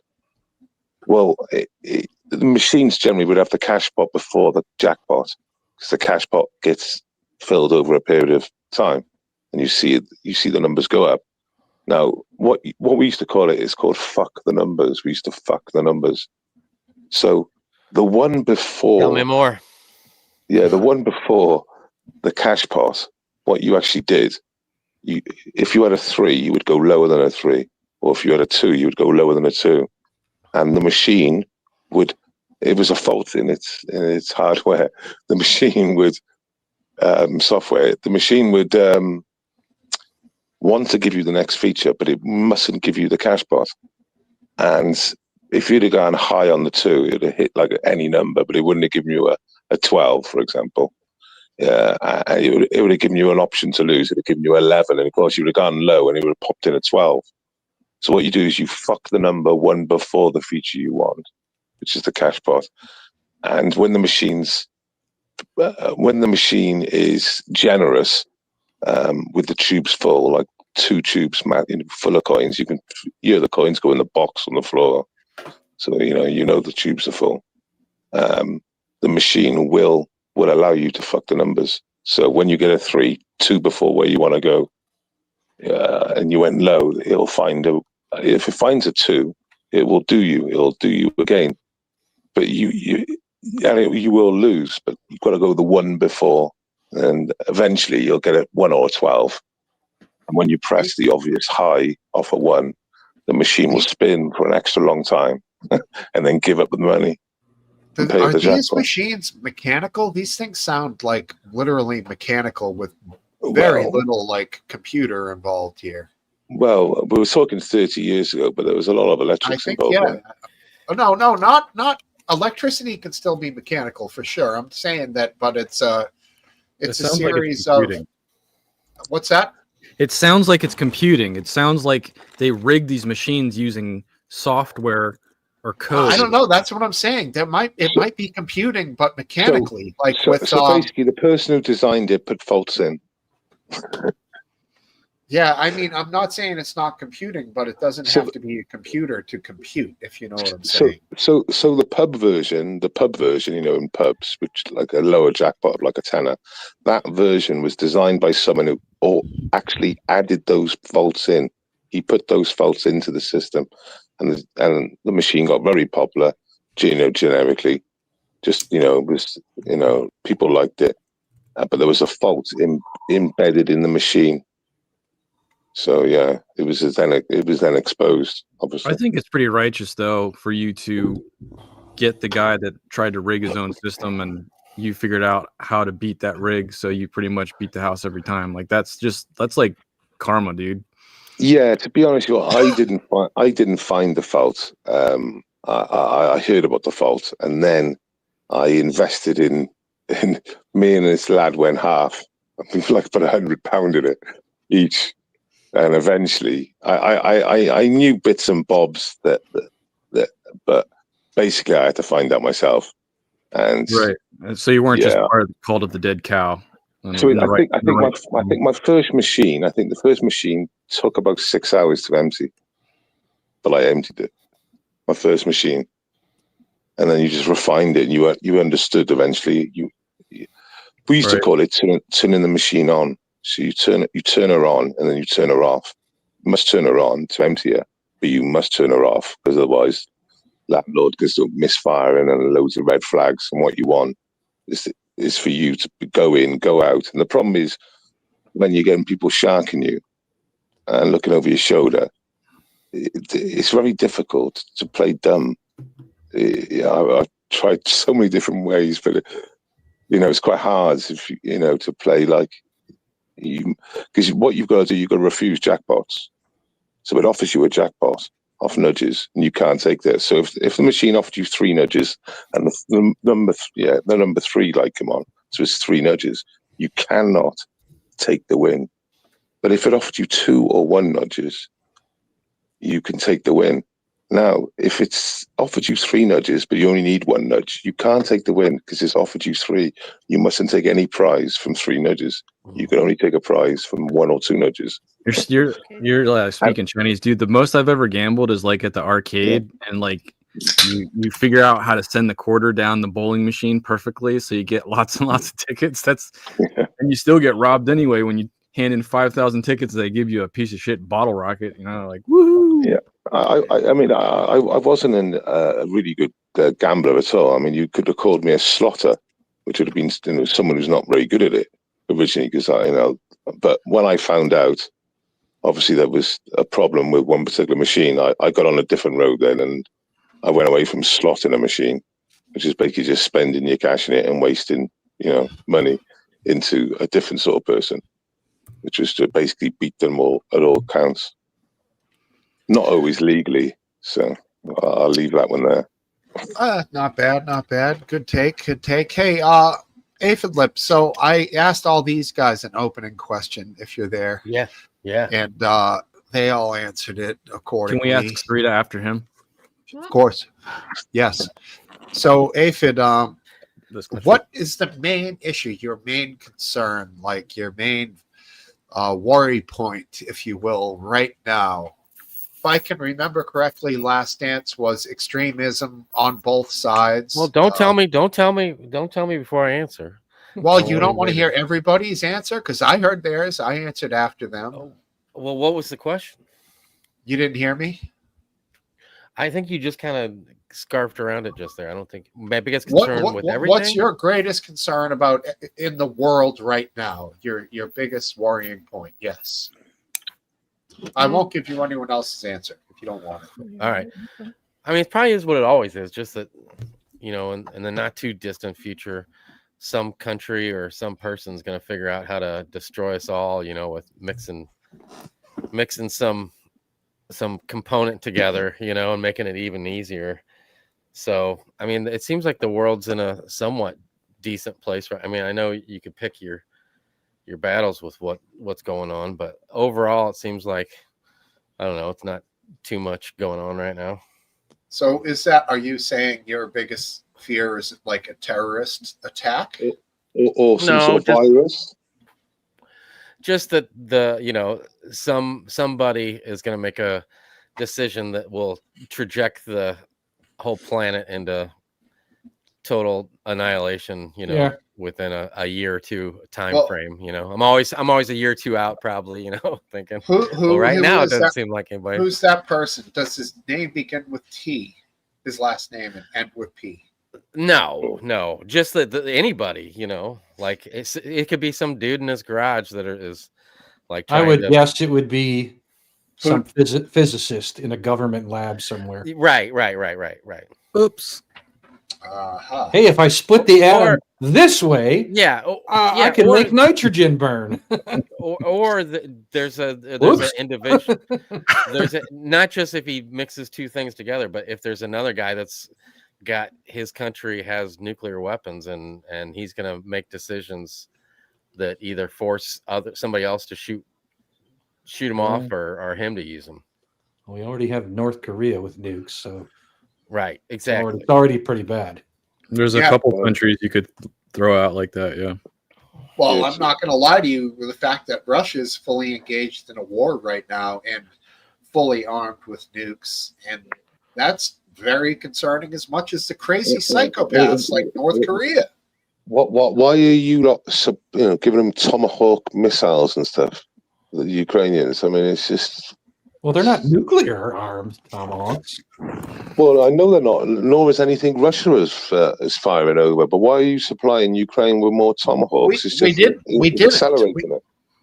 not.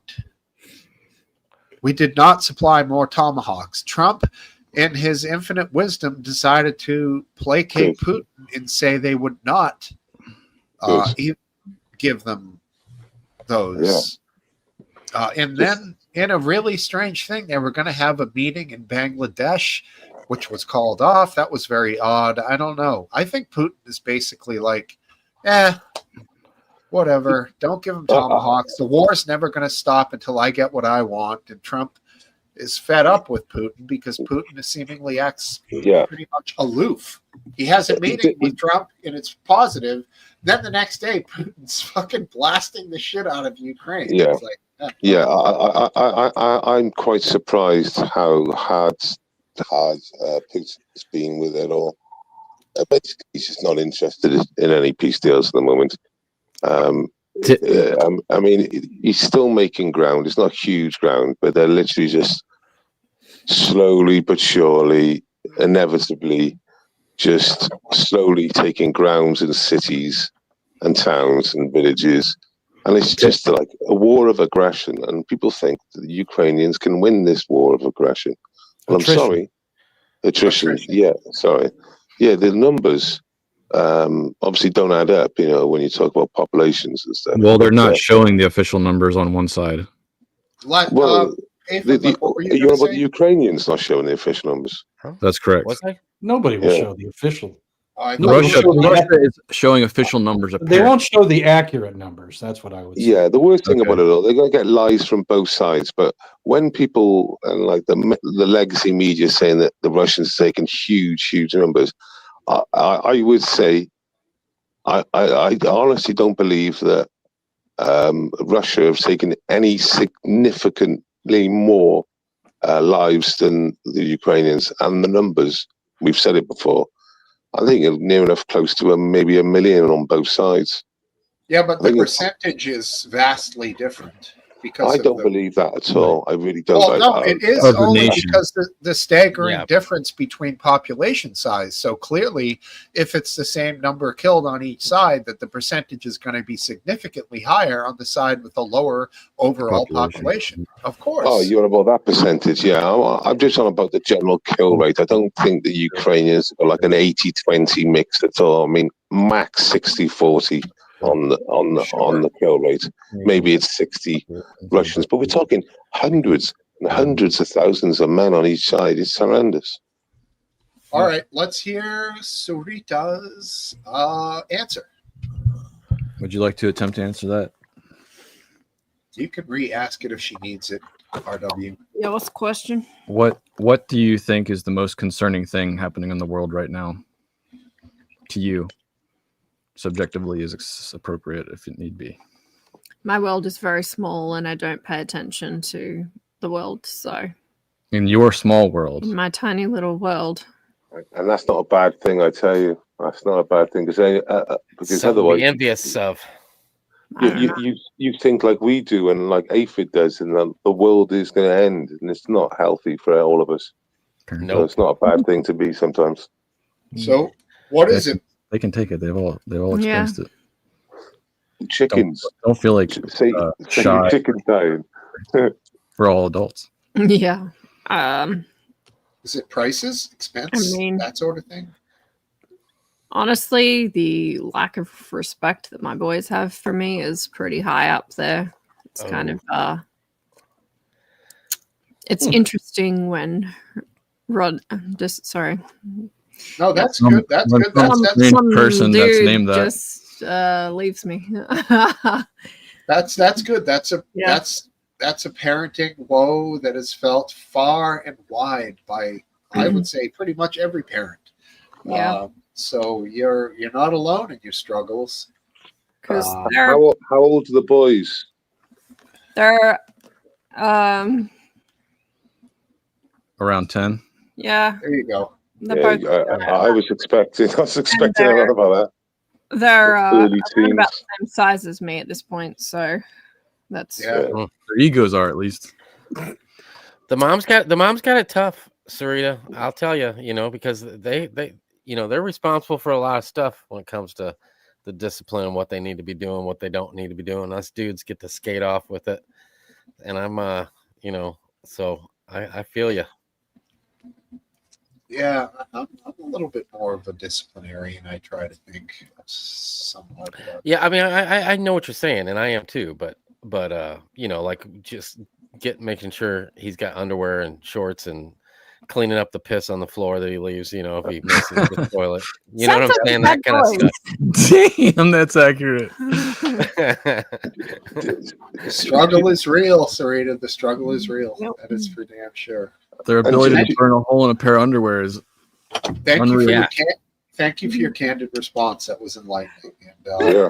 it somewhat It's brings true, us though. back to earth, because oftentimes, yeah, local shit is way more impactful than the greater world. Are you saying we're too grandiose? Yeah, I mean, we all came up with these huge answers. Yeah, her, Last World answer, extremism on the left and the right, worldwide. Yeah, but But meanwhile, I'm like, but I go to the grocery store, I'm like, fuck, $300. What the fuck, you know? Like, so what? her Really? answers. Yeah, her answer is far more relevant than any of our That's stupid right. answers were. Like, yeah. The It's things not that like, really do like I said, affect- it's not healthy, is it? It's not healthy to think like we think sometimes, but because it's not good for you. It's not good for our well-being. We should be better off sometimes looking more localized. I mean, That's depending on how actually much with the the person. dwelling is.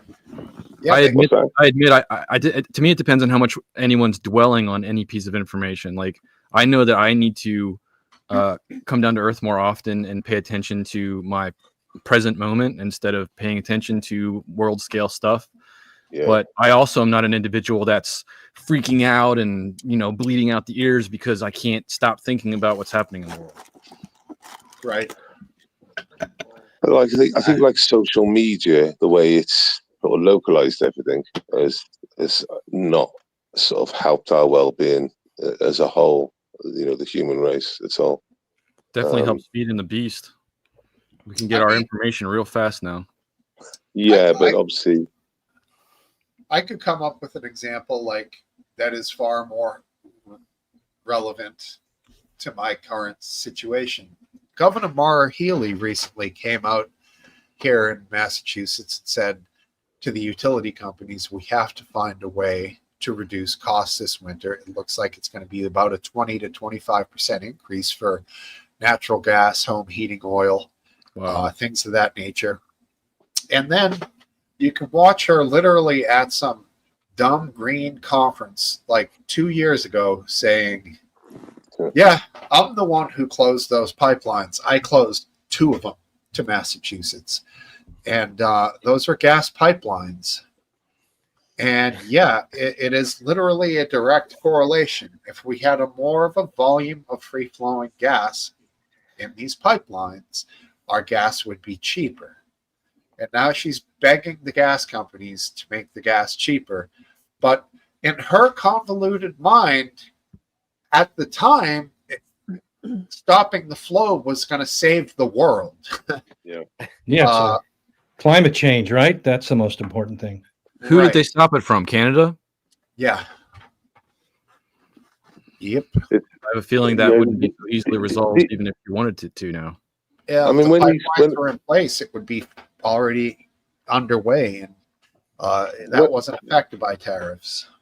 when I see. these people get exposed, they really should be kicked out of office. I mean, but it's ridiculous. Well, I bet she was defund the police as well. You know what I mean? It's one of them.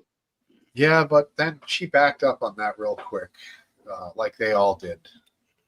Well, defund the police. She said Yeah. it though, eh? She Oh, said it.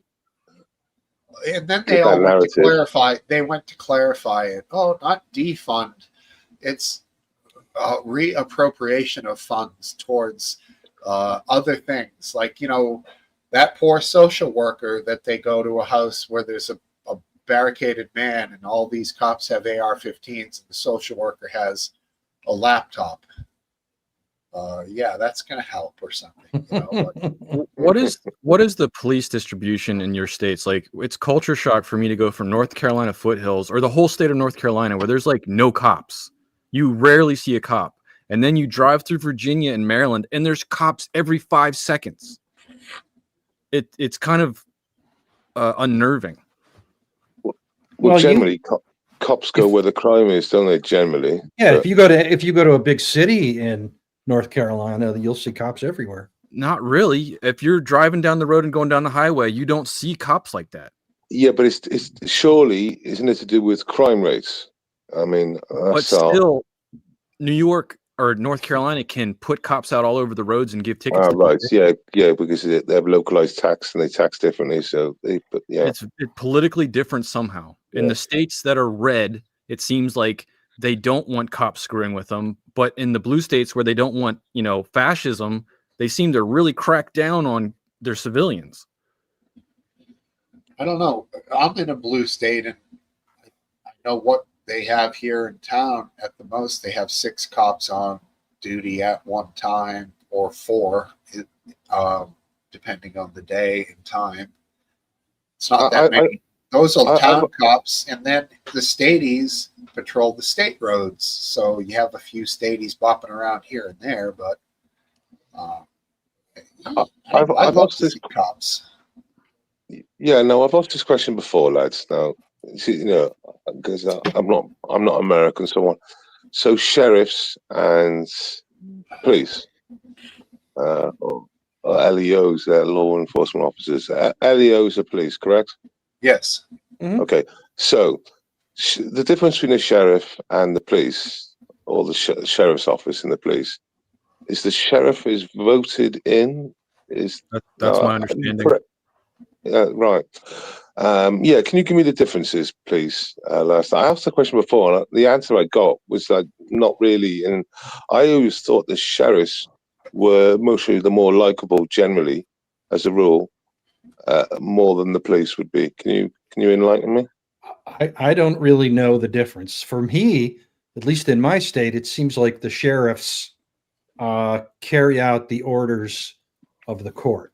So, for example, when a court issues an eviction notice, the sheriff will serve that. Whereas police work for the government, either local or county. So the sheriff, at least my sense is that the sheriff works for or does the bidding of the courts and the state courts. And the police the county police are controlled by the They're never county police. Can we get a definition, Last Dance? Can you get a definition? They're always jurisdiction of a sheriff is always a county, and the police are always a town or city. Not Maryland. Oh, really? Really? Yeah. I can't go, but Last Dance, can you grok it just to see what's the difference between the sheriff and the police, just to see what they say? I asked Bottle. Because we wet my ass while you're at it. I don't think we actually know, do we really? Totally. My understanding was it's city or town police officers, it's county sheriffs. Sheriffs are elected. Sheriffs generally do more involving a lot of rural stuff, transportation of prisoners, protecting of courthouses. The main sheriff is voted in. He appoints his deputies. The deputies stay at their role, and even if a new sheriff is appointed, it isn't like all the deputies get fired. It's city cops, as you would think of it, is like the guys you used to see on Cops, the show, were most police officers. But you're right, in some places they were sheriffs. So there's a huge amount of overlap there, obviously, depending on where you are. And obviously, they're county police where you are, which is odd to me. Yeah, we have Anne Arundel County Police, and that's that's in the county. And there's Howard County Police and Montgomery County Police. So there are county police. If your town is incorporated, you might have your town or city is incorporated, then you might have town or city police as well. And there's an Anne Arundel County Sheriff, and he has deputies as well. And that's how occasionally I see sheriffs and police clash, and it's highly amusing. Like, what do you mean clash? Well, they clash on legal No, things. you drop them. Like, for example, a sheriff might pull over a copper that's drunk, or How would he know?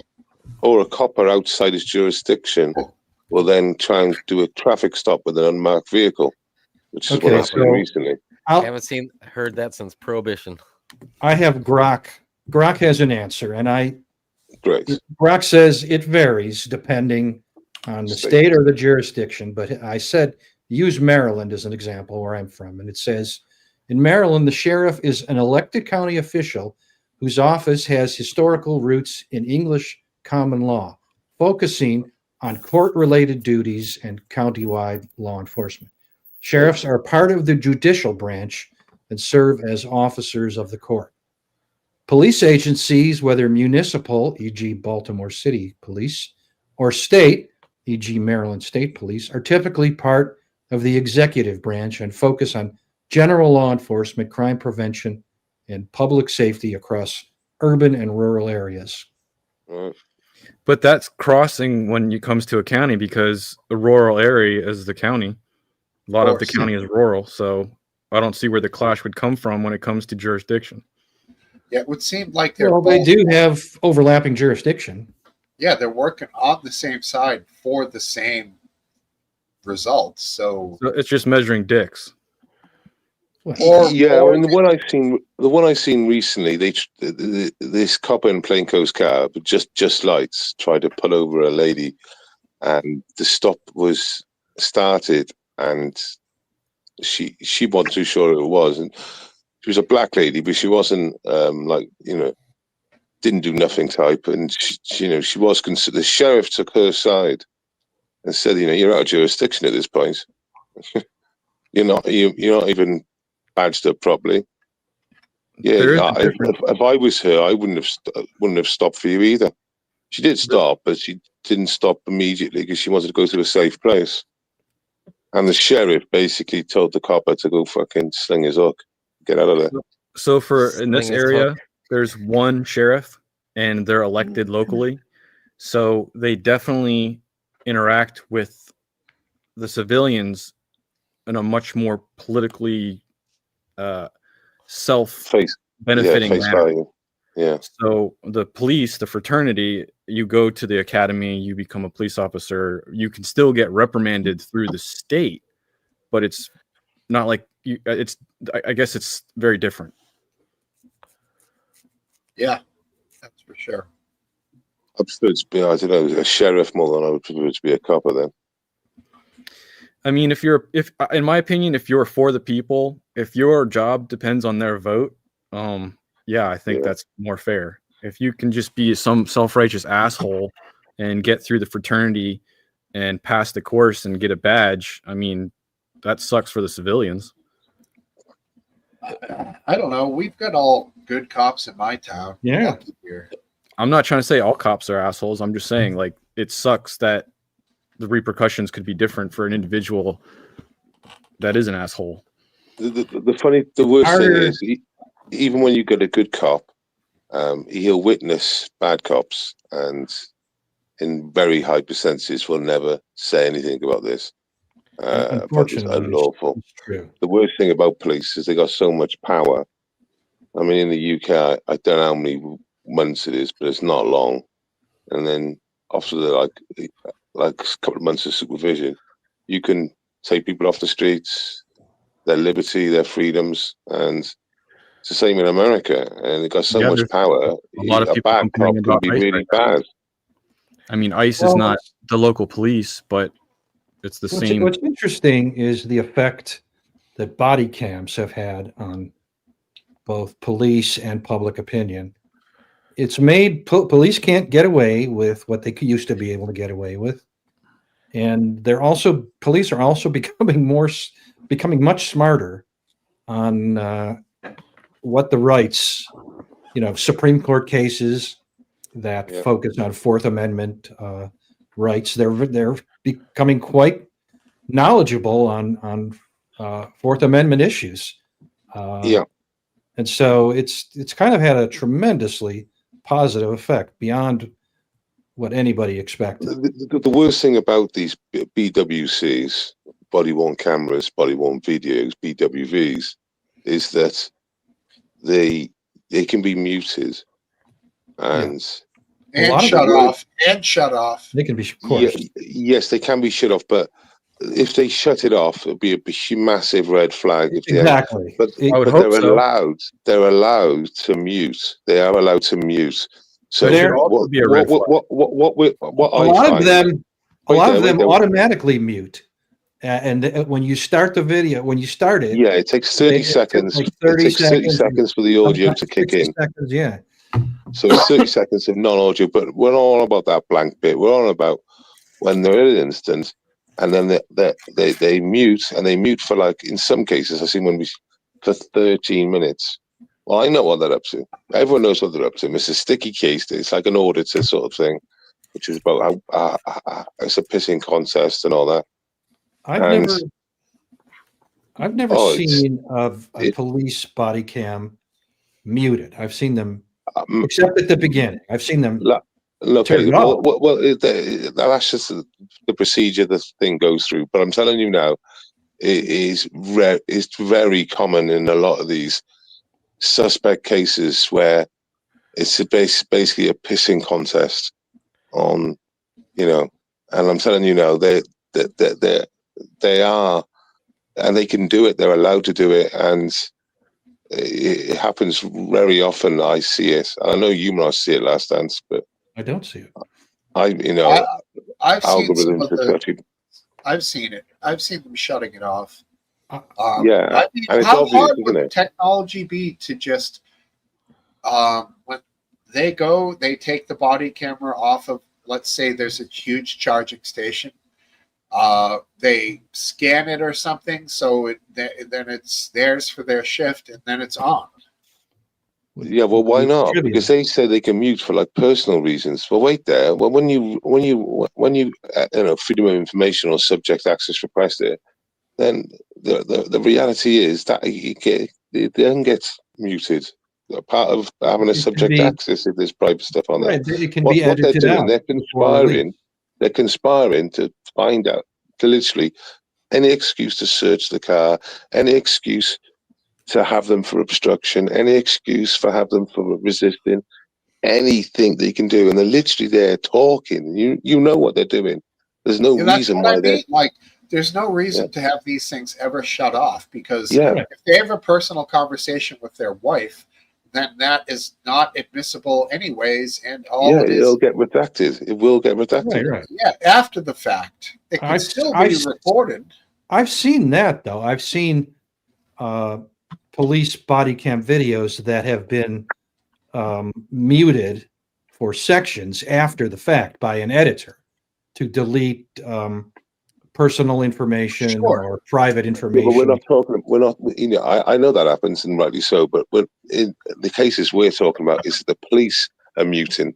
I mean, there was a famous case, I mentioned it before, where they were chasing a quad bike, and eventually they basically the guy crashed that quad bike, and the police all said on audio, mute your cameras. The coppers said it. You could hear it.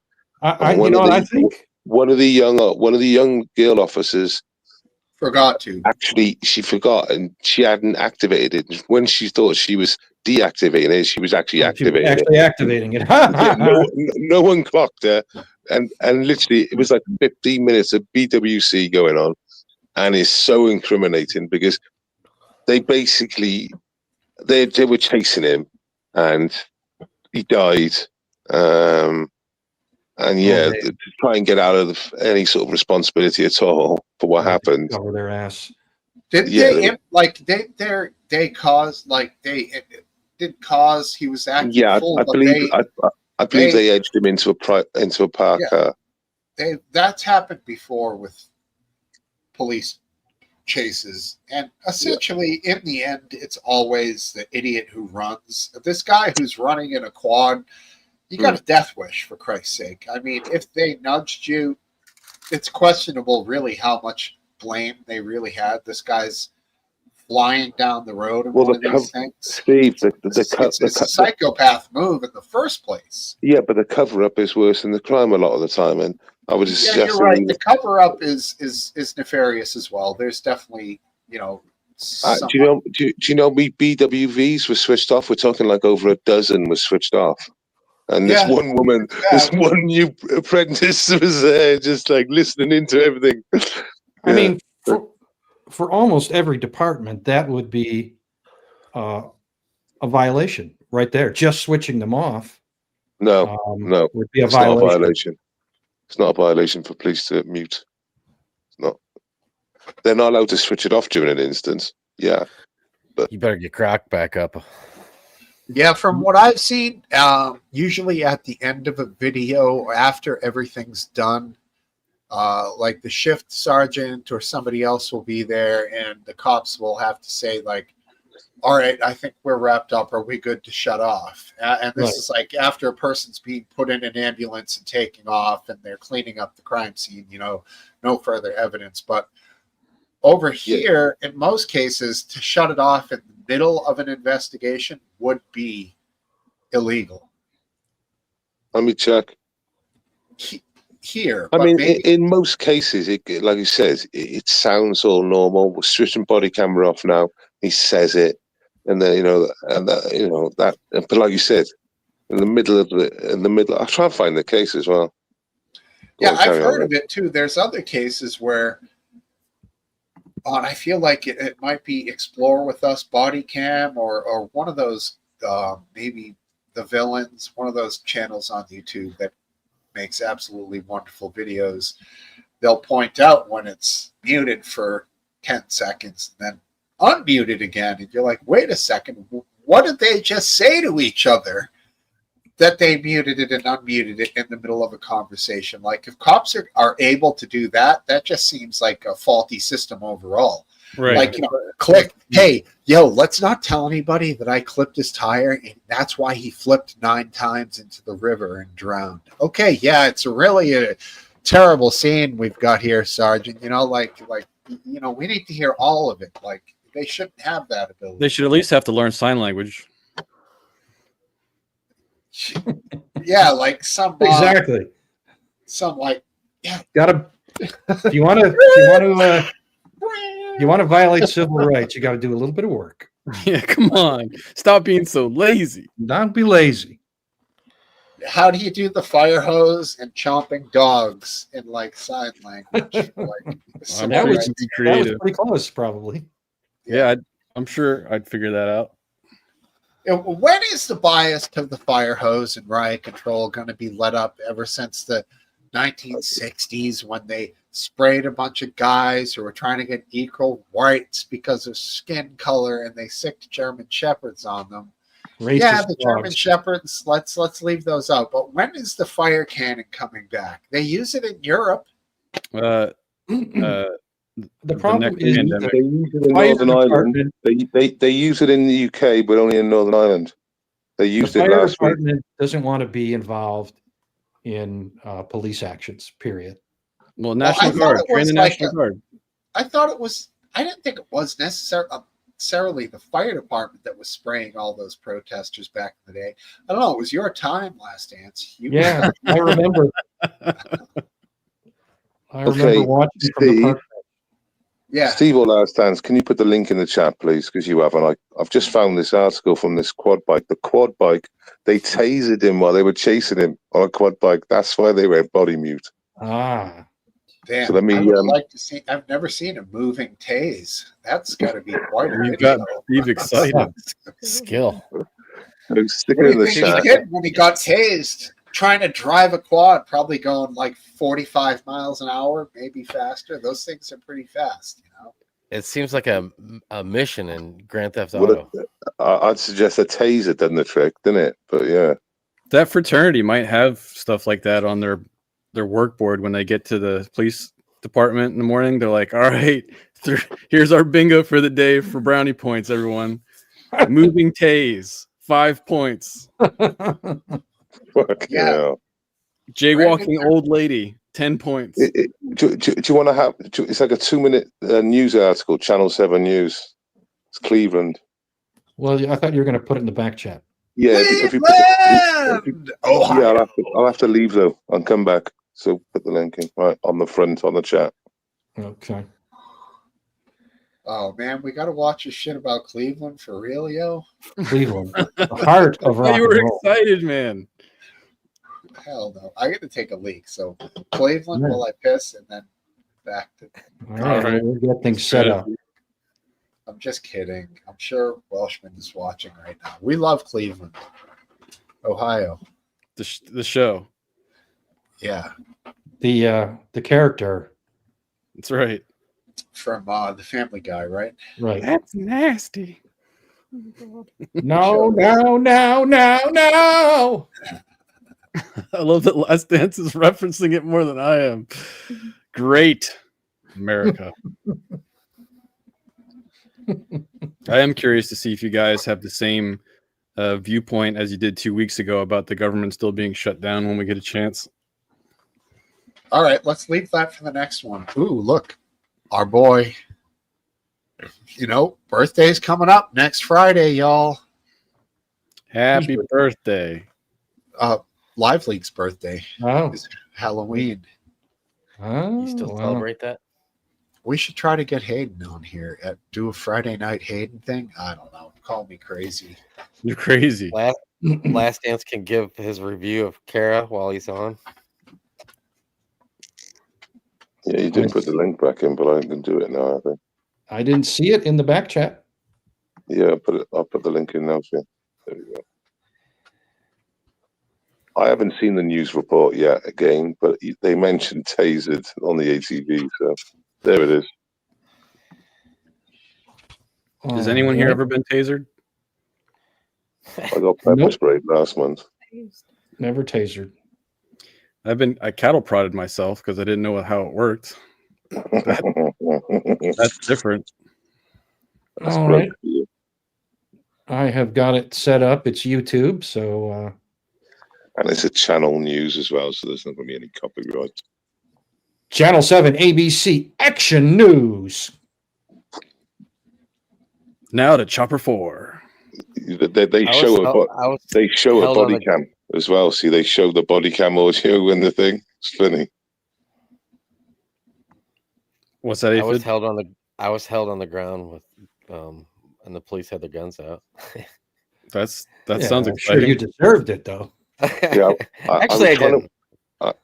When I was describing this story, because I forgot certain things, I couldn't really see why they did so much muting, but it was because they tasered him on a moving chase. That would have done it.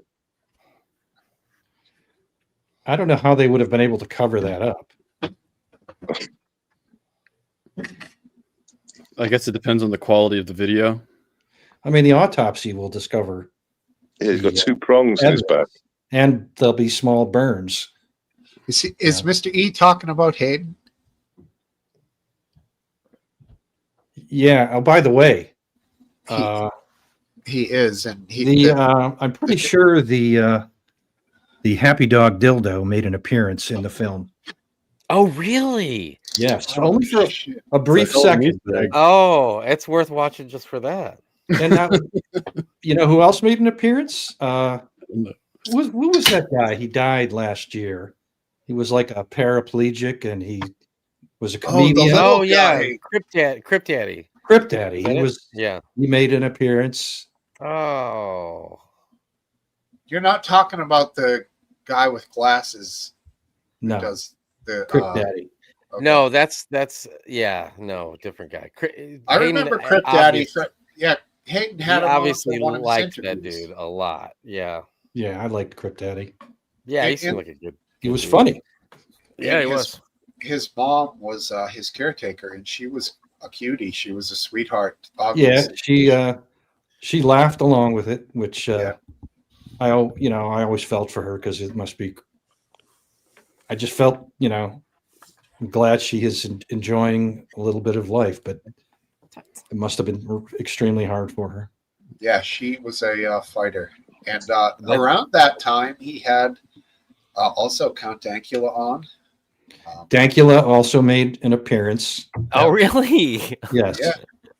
You don't remember this? He had them on for these not trigger warning. They were like trigger warning interviews. No, I remember that.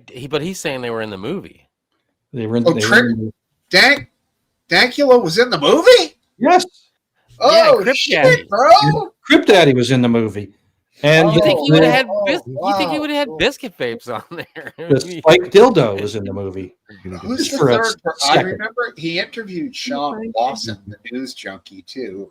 Probably didn't have him in the movie. He's American, so that would make sense. But They did this. He Yeah. interviewed the guy that made that movie where they were sewn, their faces were sewn to the butthole of the next guy. Oh, Human Centipede. Human Centipede. And I you know almost what? feel like he interviewed that guy twice, but maybe it was just once. Human Centipede 2 was way better than the first one. Yeah. I heard. could never, knowing what Human Centipede was about, I could never watch it, let alone Right. watch it. Right. Yeah, but Yeah, I back in the never day, saw you it. watched the most gruesome shit ever on Lively. What am I hearing? Sarita's doing Christmas songs in the background, so she Oh, doesn't okay. hear about the movie. Okay. She's not a big Oh. fan of the. Do we want to, Smoke Steve, do you want to show this Yeah. YouTube video from Oh, Action yeah, News, Cleveland. ABC 7? I thought you Cleveland, did it wasn't while I was outside taking a No, leak, bro. Somewhere. No, We I waited want for you. I want to Oh, see the. thank you, guys. We're waiting for you. We want to see Thank the you. tasered ATV. We knew you yes. didn't want to miss it. I didn't. Oh, they They tased look her? like it's from Cleveland. Yeah, they I w- tased her. I wouldn't mind 15-year-old tasing Damon her. Grimes died last August. He was being chased by a Michigan State trooper when... Tonight, that video raising questions about that trooper, the response at the scene, and the shocking comments from officers after the crash. Our big story investigation begins with 7 investigator Ross Jones to show you what that video reveals. The horrific scene is all caught on camera. They 25 haven't hours mentioned worth about of the video mutant from part, police though. body cameras to dash cams, even Hold on, video you shot just by rewind witnesses. 15 What's seconds. almost as shocking as Grimes' death are the disturbing and sometimes insensitive dash cams from police camera. 25 Good. hours worth of video from police body cameras to dash cams, even video shot by witnesses. What's not almost as mentioning the shocking as mutant Grimes' bit. death are the disturbing and sometimes insensitive comments by other officers on the scene. They might get around. Buried. Buried that point. I need justice They for my bury in little the brother. point they It need is a to. violation Drop of the our camera. departmental policy to fire a taser from I a can't moving hear car. them. They need to be calling an I ambulance. can. I miss him As loud as it every can day. be. He was only 15. On August 26th last year, a Michigan State trooper was in pursuit of 15-year-old Damon Grimes. These videos tell the story of his senseless death. He flip. Yep. Tell him there's an accident. While Grimes rode his red ATV on Rossini Drive in Detroit, Trooper Mark Bessner's squad car was in pursuit. When Grimes didn't pull over, Bessner shot him with a taser, a violation of department policy. Grimes crashed into a parked truck. What happened?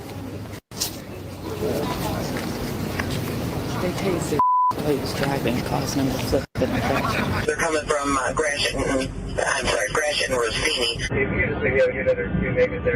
How did they tase them? This like stick their hand out the window and just go for it? Like that's Multiple smart. officers from MSP and Detroit Police respond to They the can't be scene. that accurate. There, Lucky standing shot. over Grimes' body, is Trooper Bessner. Yeah, he crashed into this. Can you get a mask out of it? He was going pretty slow. Got a pulse. He's breathing. But quickly, Grimes' condition worsens while other officers watch helplessly. Listen. You have a strong pulse. Yeah, got here. It's a real thing. So his pulse is weakening. What's our ETA on EMS? His pulse is leaving. I'm like, thing and you chase. While most officers arriving on the scene turn their body cameras on, some appear to turn theirs off. As one officer arrives, another approaches, placing his hand over her body camera. Immediately, she turns her camera off. He's 15. Where's his mom at?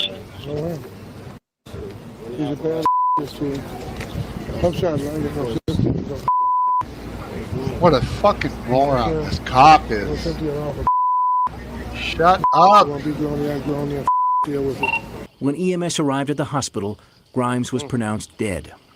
Hours later, police were still on the scene. As the sun set, they used a hose to clean up the crime scene where a 15-year-old lost his life. Neighbors watched in disbelief.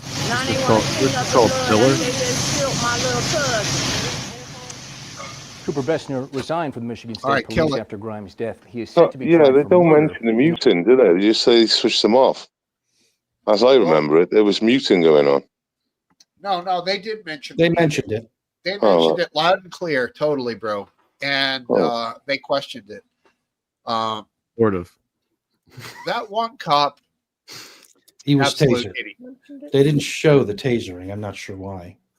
Maybe they're The one cop near the end there who was talking smack, he deserved to get fired, and he resigned before he got fired. That was just stupid. What did he say? Because I didn't catch what he said at the end. He First said, he said he's a grown ass man, and the lady officer said he's only 15. He's a 15-year-old. Yeah. And then he says, well, he's a 15-year-old, and then they bleeped it out. I think he said He said asshole. he was a dead ass something. or asshole, something like that. Yeah. Dead one now. And then But he the said, I thing got no is- sympathy. Yeah. Yeah, basically. Yeah. Yeah, I mean, I'm partially in the camp of little sympathy. Like, yeah, the kid should have just stopped his fucking quad and taken his medicine, and he would have been fine. You know, a little juvie service or whatever, a couple hours here, a couple hours there. He's a kid. He wouldn't have gotten a criminal record from it. No big deal. Running was inherently dangerous and raises the stakes for him legally.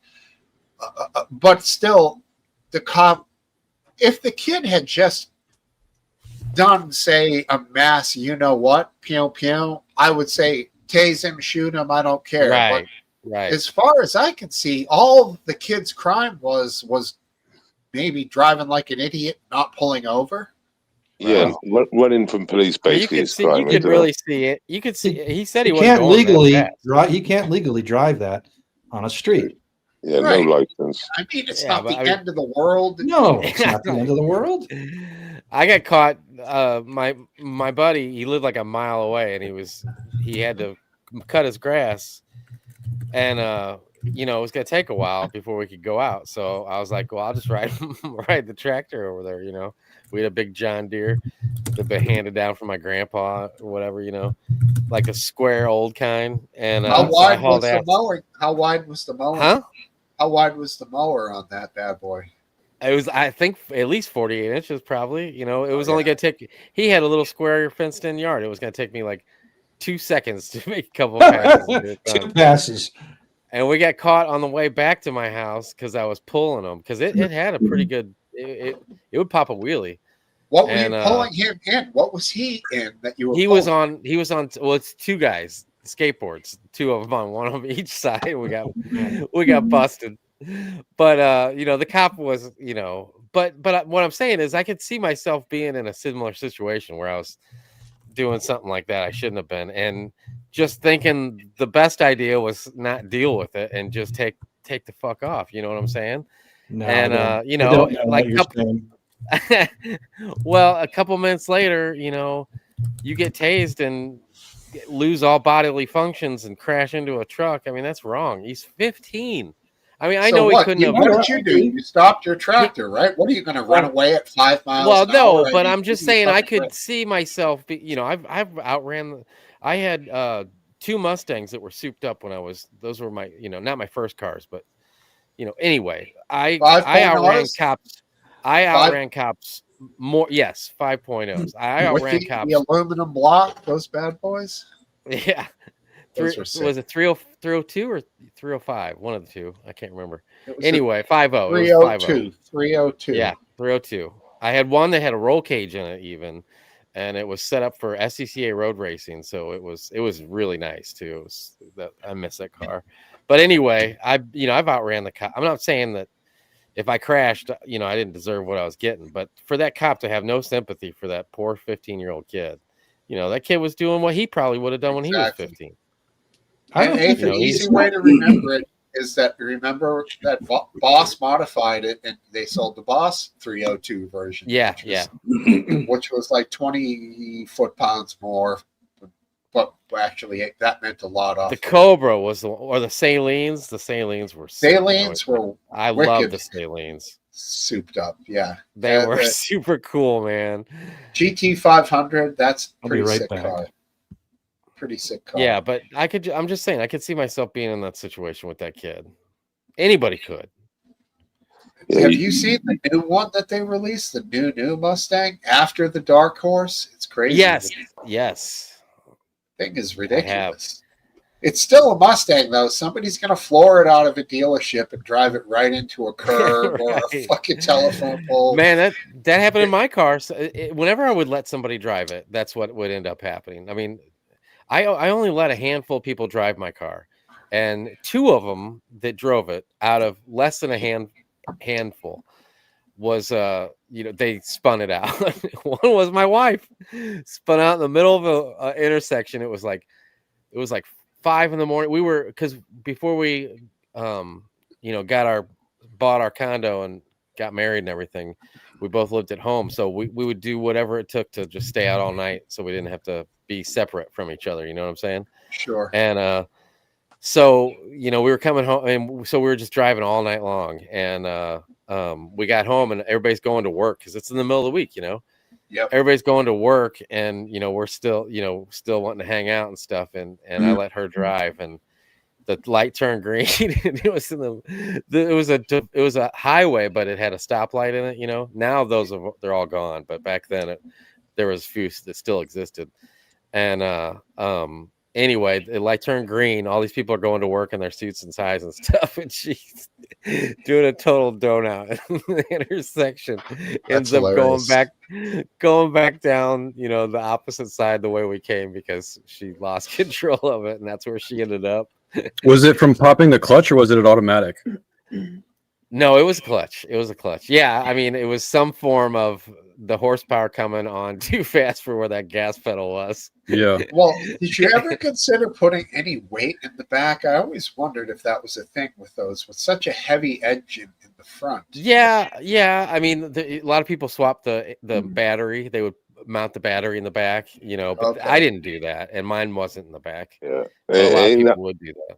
It ain't that much weight, the battery, but basically a lot of the time No, it's not that much weight. People are putting their foot down too much, and when they get loose, they take their foot off too quick and then apply the brakes or something, and it just the change of direction. It's like when you lose it, the last thing you want to do is do anything drastic with any of the pedals. You want to just maybe reduce it, but don't dump it back the other way.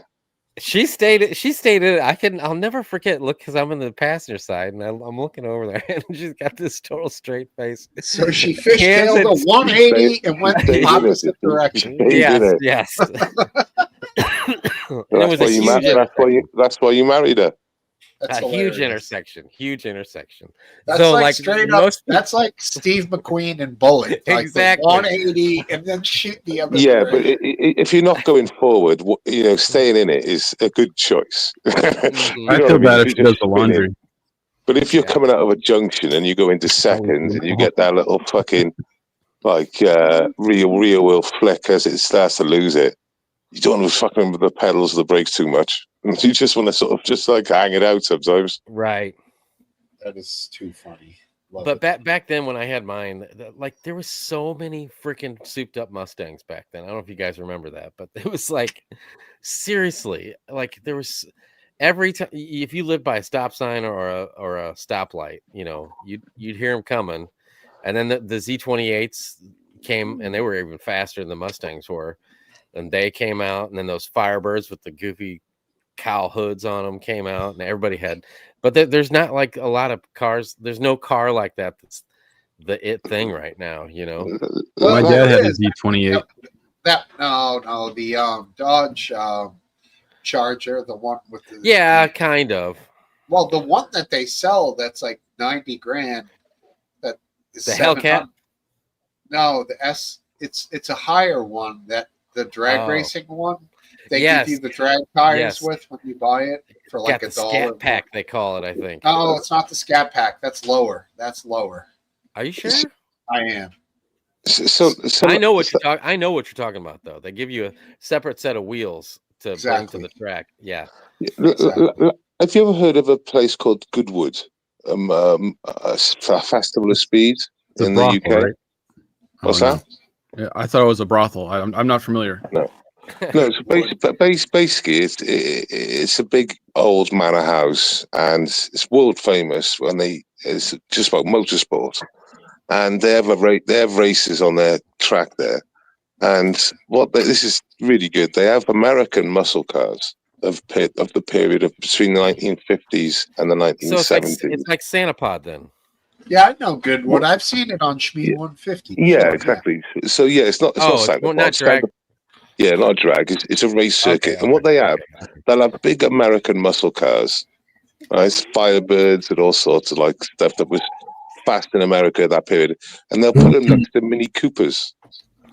So on the European side, you like Ford Capris, Ford Lotuses, Mini Coopers and stuff like that. And on the American side, they got like Mustangs and Firebirds and shit. Yeah. And the race is so hilariously attractive to watch because down the straight, these Firebirds are fucking sort of screaming past the Minis, and all of a sudden the Mini outbreaks him and then takes the apex because and it's like literally the Minis are overtaking him at the bends, and at every straight the muscle car's screaming past them, and then during the braking the Minis like going in sideways and manage to come out the other end every time. It's just really funny, really attractive actually to watch. Yeah, those are cool. I've seen some of those. Those are fun for sure. Yeah, I had a Mazda RX-7. That weight transfer was amazing in that thing, and you could just, man, you could make turns so fast in that thing. That wasn't a turbine engine, was it? It wasn't. It's a rotary engine. Yeah. Wanker engine. Mm-hmm. Wanko. Mine happened to what a lot of them happen. The seal breaks, and you have to have a special tool to crank the end of that engine off to change the seal. So it's basically just a. They're not known for their reliability. Those the rotaries, are they really? Yeah.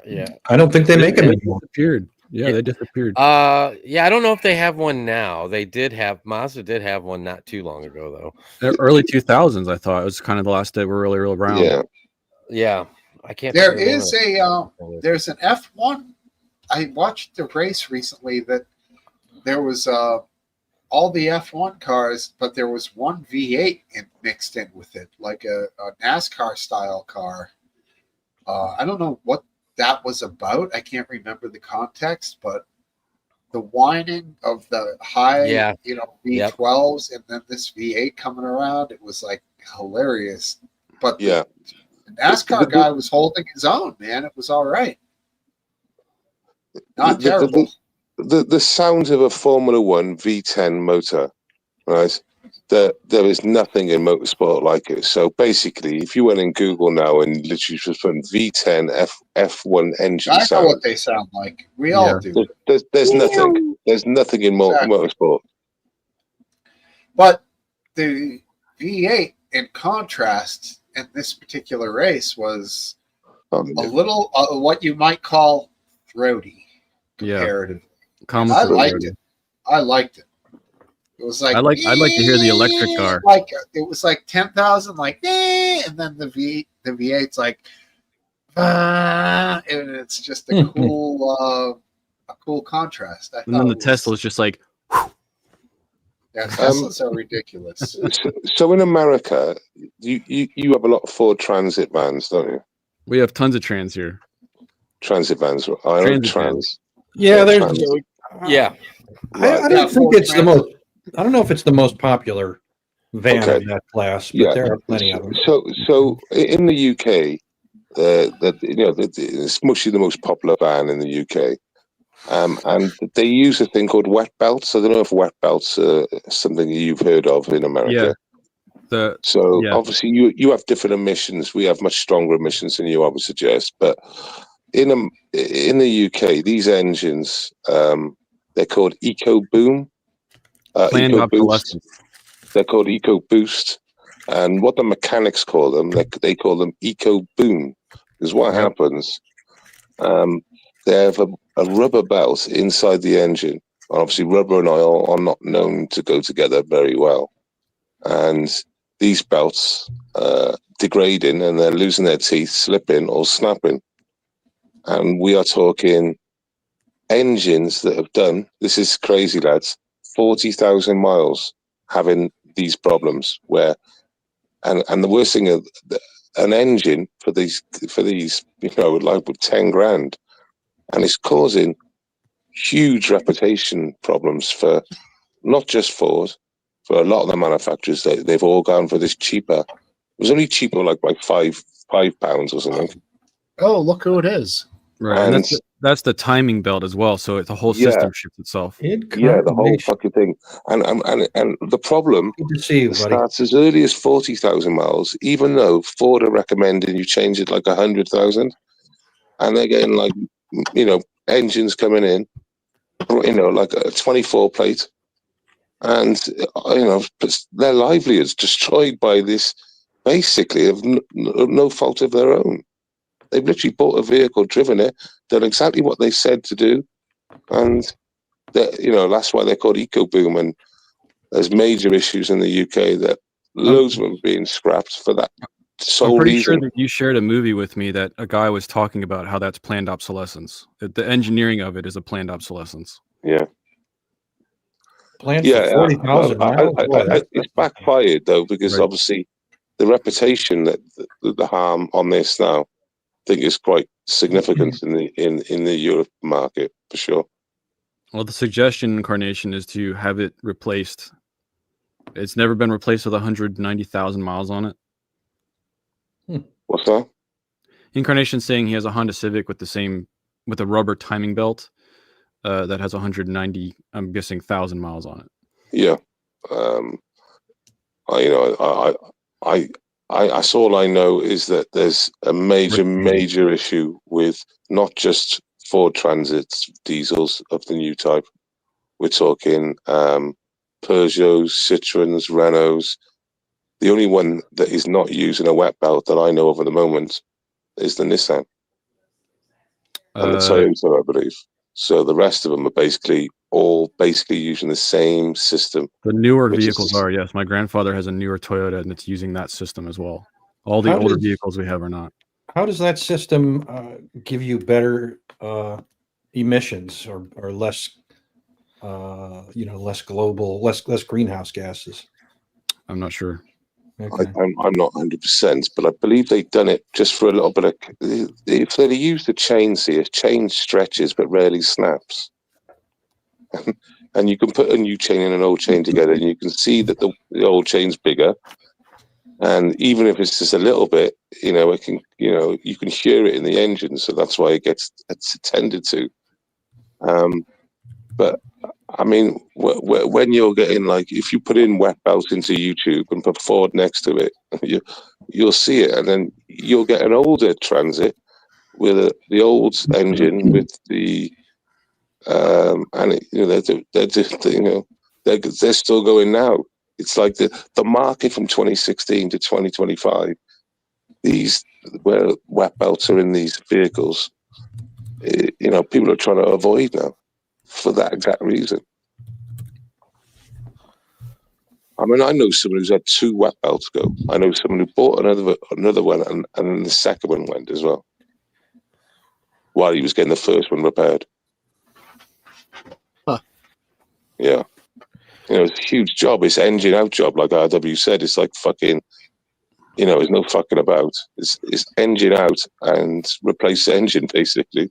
Right. So, I mean, even if a chain goes, you're still screwed. They just, in my experience, don't go like that. But also, my family does a good job at self-maintenance and making sure that everything is running correctly at the right times. So for 190,000 miles, like Incarnation's saying, if he's not interested in changing it, I would say that he's definitely getting to a point where that's a major risk. Well, yeah. I mean, I want to say that my recommended interval is 60,000 miles. If to change the chain. To change the timing belt. Yeah, don't wait. Yeah. Beyond that. Right. It's not. I mean, it's expensive, but I don't consider it as expensive as some other things that I can't understand the cost of the pieces.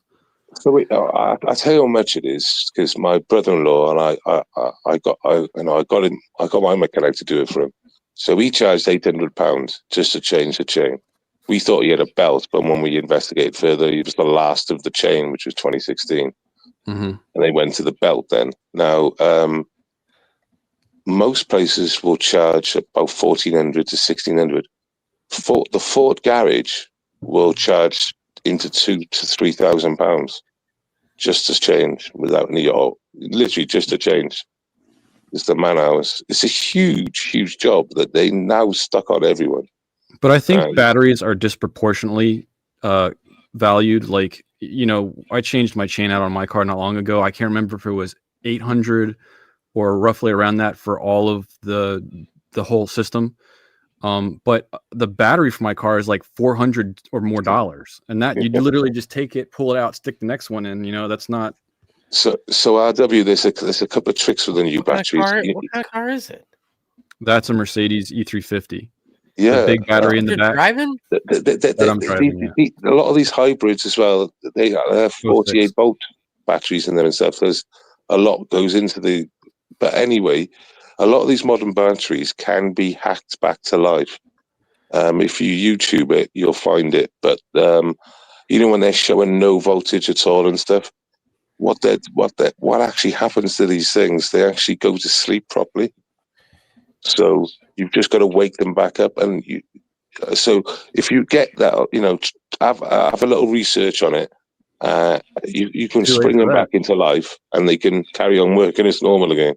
Do you feel comfortable driving down the road with that hack system, or do you feel yeah? Because when I've seen the videos of them doing it, the battery just needs to be switched back on. The battery's fine. It's not just it's not harmed in any way.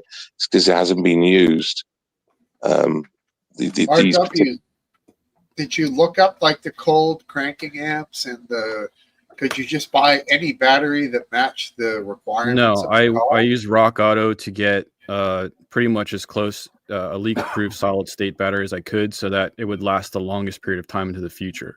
So I know that adds to the price, but even the shittier regular lead batteries are still extremely expensive. This is also a very large battery. This is not your normal size. Okay. It's like at least twice as heavy as a normal battery. It's a bit like the same with the your drill battery things, when they break on the back. It's similar to what they do with them when they spring them back in, but it's not that dangerous on the car battery side. And I'll definitely have a little look for yourself, because I can't remember actually how they've done it now, but there is a way to spring them back. And one of them, I believe, is to do literally a trickle on it, just not a charge, a trickle. Well, if it comes down to me not being allowed to be a part of the economy and buying and selling, I'll definitely need to know these tricks. So I will look into it. But until then, I mean, if it saves you a couple $100 just to bounce your battery back into life, it's normally with like lack of use. So like a brand new. That's not the case for us. This vehicle, my wife here, right? She puts some miles on that bad boy. Yeah. Which one is it? My wife right here. No, which Mercedes? Which wife? Sorry. Which Mercedes? I want to look it up. It's a 2006 E350. My nana bought it and then died, and our family was gifted with it and had it since then. So I'm very blessed to have a vehicle. That's so cool. Those are dope. I like those. Hold on. To Nana. Hell yeah, dude. She was a good lady. Bless Nana. Yeah. Dude, up at the inside of that thing is dope too. It's very nice. I feel like this is the car that in the Corn video they drove into a wall. Like it's somewhere. Maybe that was a little older, but yeah, it's those 20-year-old Mercedes are dope for sure. Yeah, What does AGM mean? Yeah, what I'm referring to is that's where that's Mercedes is like a pimped version. Yeah. RW. What I refer to is cars that have like had a crash and they've gone. To No, it's not AGM. Aphid, what is it again? Oh, you're right. Aphid? I don't think it is. I don't think it is. It's AMG, bro. Oh, yeah. You're right. You're right. Now that you said it, it was like, so it's the same 3 letters though. Yeah, come on. What you show prep You before? can see my Come confusion. on. Mr. fucking Car over here. He's like, yeah, those Mercedes AGMs are badass, bro. I would have. I've never had a Mercedes, man. So clearly not. That's dope, though. I got no problem with owning it. I guess I just never was in the situation where I could have one. It's not easy to see out of. You find annoying quirks. What's the reliability on it? Because I know we've had some, we've had Audis and Land Rovers, so I'm no stranger to shitty. Aphid Lib, I'd like to defend Aphid Lib over the comment of AGM. So you are correct, it's AMG, but we were talking about batteries at the time, and there's such thing as AGM batteries. Yeah, and maybe subconsciously his brain was thinking of the batteries. Because when you said it, I said AGM, they have batteries, and I just Googled it, and it's a type of battery. To answer Aphid's question, extremely reliable, extremely good grip on the road. I consider it to have good gas mileage. It's not easy to see out of at night. It's useless. You might as well open the door and shine a flashlight and drive backwards. Right. But the other day, Sharita was in town and she blew her, not the timing belt, but the serpent belt. And she was in a fast food store line and didn't know. That's the belt you want to blow, isn't it? That's the one you want to blow if you're going to blow a belt. Right, but she was in line and couldn't steer it anymore, and so luckily she could drive forward into a parking lot. And she had and even though she ran the engine for a while, not knowing what happened, when we got there and we were working on everything, even though the belt was melted into everything because a pulley shredded.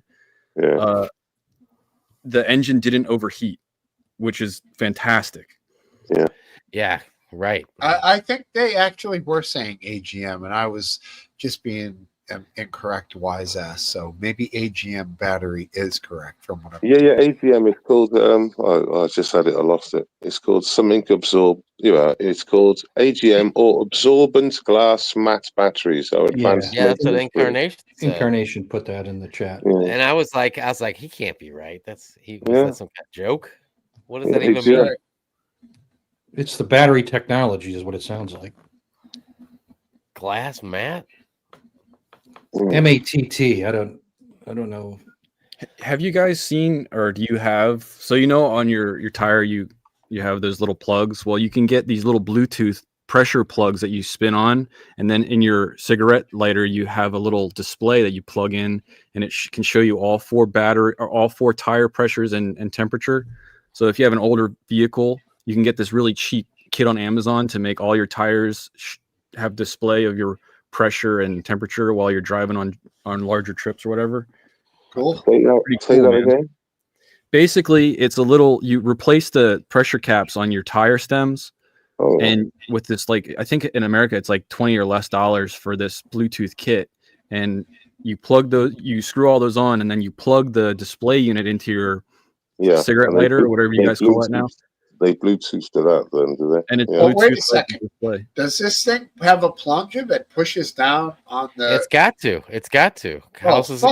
That's crazy. I know. I'm thinking something cheap. I'm thinking it's gonna lose air. We've been using it. My dad gifted it to us on a long trip up north. We should replace it, probably. And it's been sweet.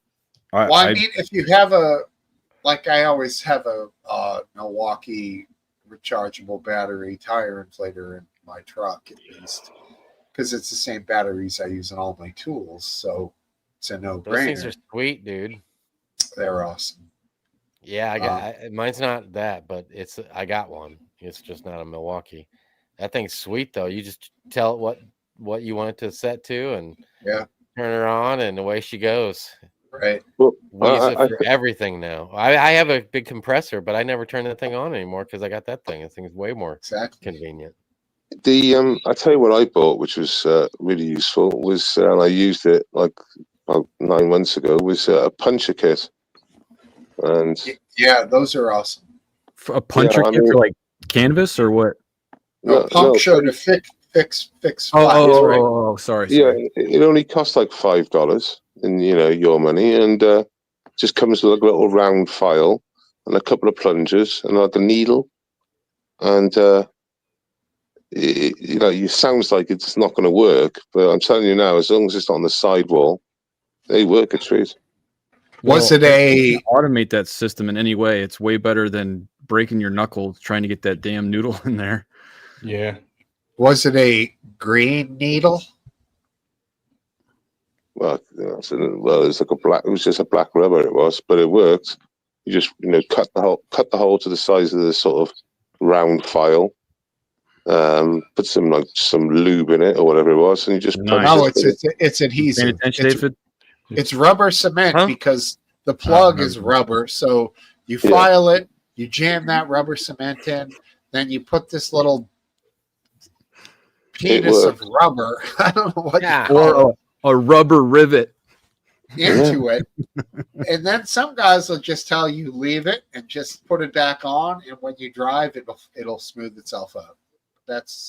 You can also trim it a little bit with a razor to get it flatter, but it's all about like file, rubber cement, solvent is active. Get the plug in there, just do it just right, fast. That shit's fused as good as it was. Amazing how good it works. You like totally don't trust it. You're like, this shit's gonna blow up in a mile. It'll last longer than it's like wood glue. You know how they say the wood glue will last longer than any other joint in wood or any other part of wood. It's true. It's the same with this. That's solvent. They should just make the whole tire out of that. Yeah, right. Make the whole plane out of the black box and the whole plane.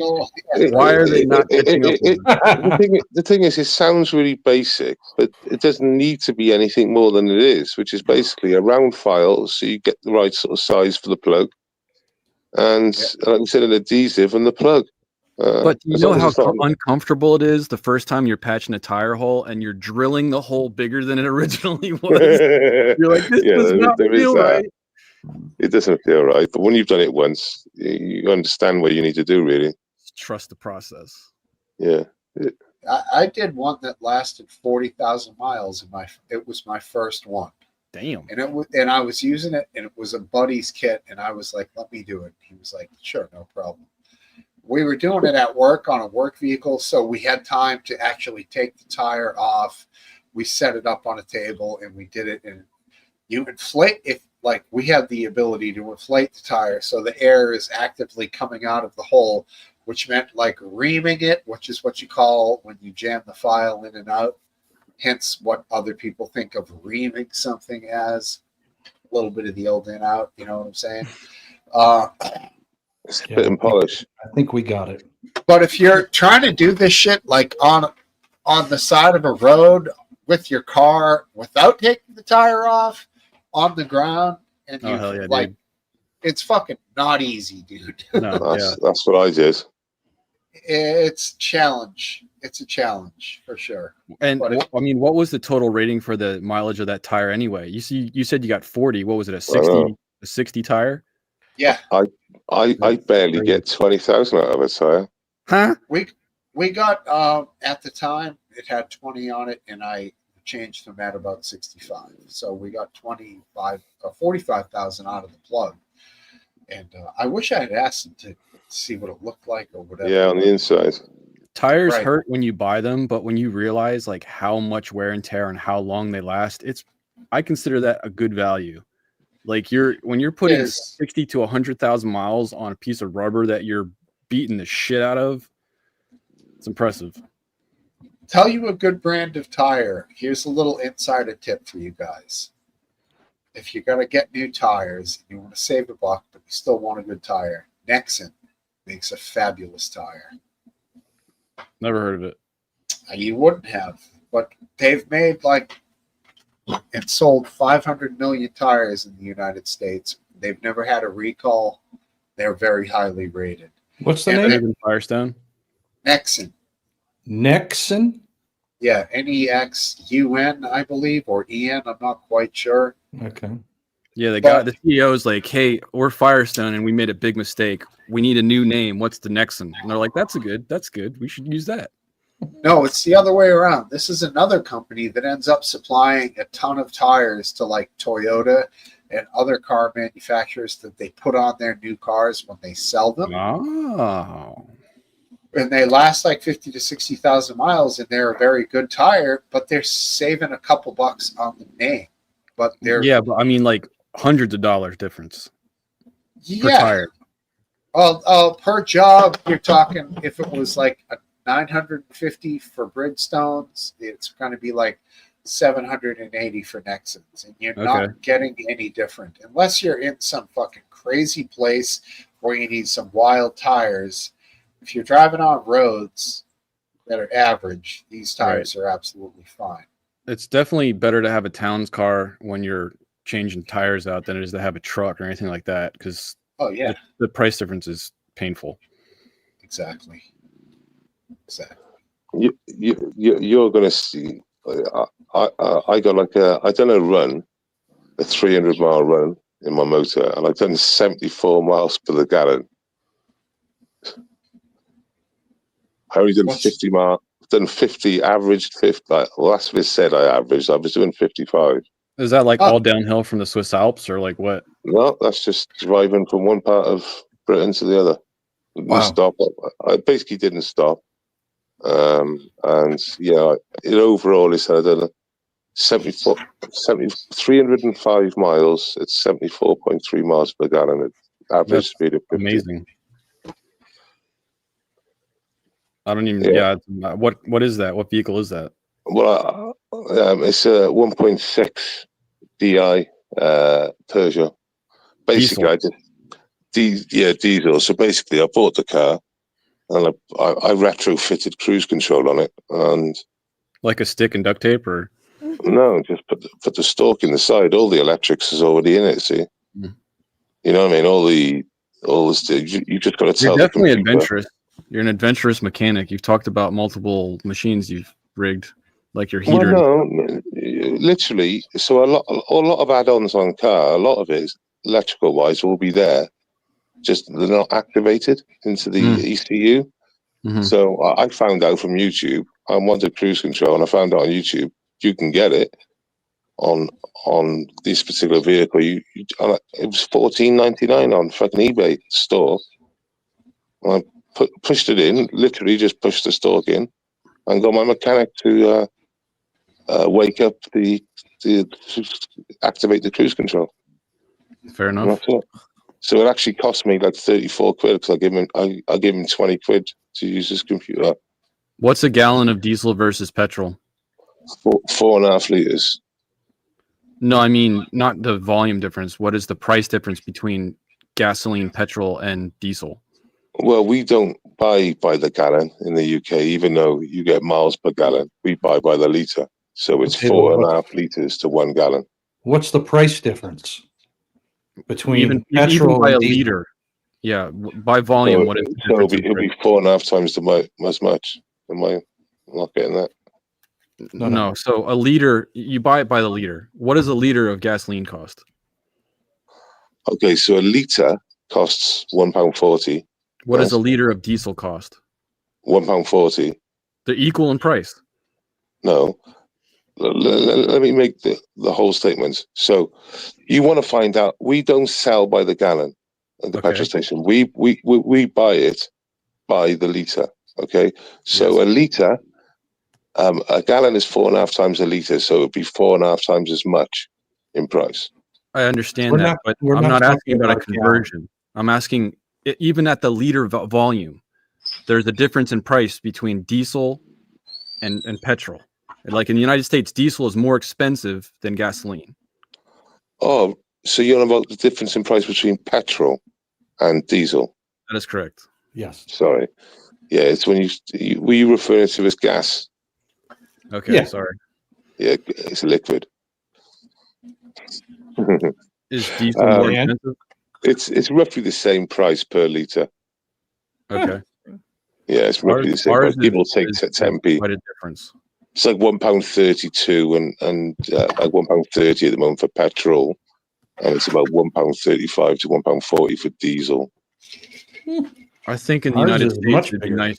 Yeah, considering that all of our economy basically is run on the logistics of 18-wheelers, if they would bring down the price of diesel, even to match gasoline, I mean, I'm curious to see what the price difference at the consumer end would be for all the products that are being shipped around. There should be they should at least get some type of relief or cutback for that. If we're so reliant on it, it's what I'm saying is for it to be the most expensive, it sucks because we're so reliant on it. So what's the price difference between diesel and petrol in America? Currently, give me 1 sec. I'd say 60 cents a gallon. All right, we're working towards a new subject here, fellas. Okay, what are you wearing on your head? Yeah, what's it? Is that a bonnet? Yeah, that's what I was thinking. It's AI. Because you pay by the gallon, you get 4.5. So whatever. How much is a gallon of say petrol? How much is that? I'll convert it. Yeah. You're really getting 4.5 times the amount technically. There's nothing on my head. It's AI. It's not there. All right, so we'll just go with the cheapest gas at the moment is $2.57 a gallon, and the cheapest diesel is $3.49 a gallon. 349. 350. Divide that by 4. It's like 90 cents divided. So yeah, you're paying 90 cents to our £1.40 roughly. 349 divided by 4. So it's like 25 cent difference in liters. 87 cents for a liter of diesel, and what is 257? 2.57 divided by 4. So you're about 40% cheaper. And 64 cents a liter for gasoline. Jesus, what is this? The math show? What the fuck? You're the mathematician, bro. I came back at the wrong time. We'll get $2.45 a gallon here. Wow. Yeah, we're cheap here. We're like maybe 265, 270. So yeah, sorry, this is for North Carolina. I forgot to mention. This is per state. That was $2.90 in Maryland. $2.50 for a gallon of diesel. That's quite a lot, isn't it? Fucking hell. was cheaper over here. That's not bad. I never thought it was like that in America. I thought it was mostly similar ratio prices. Just you get more.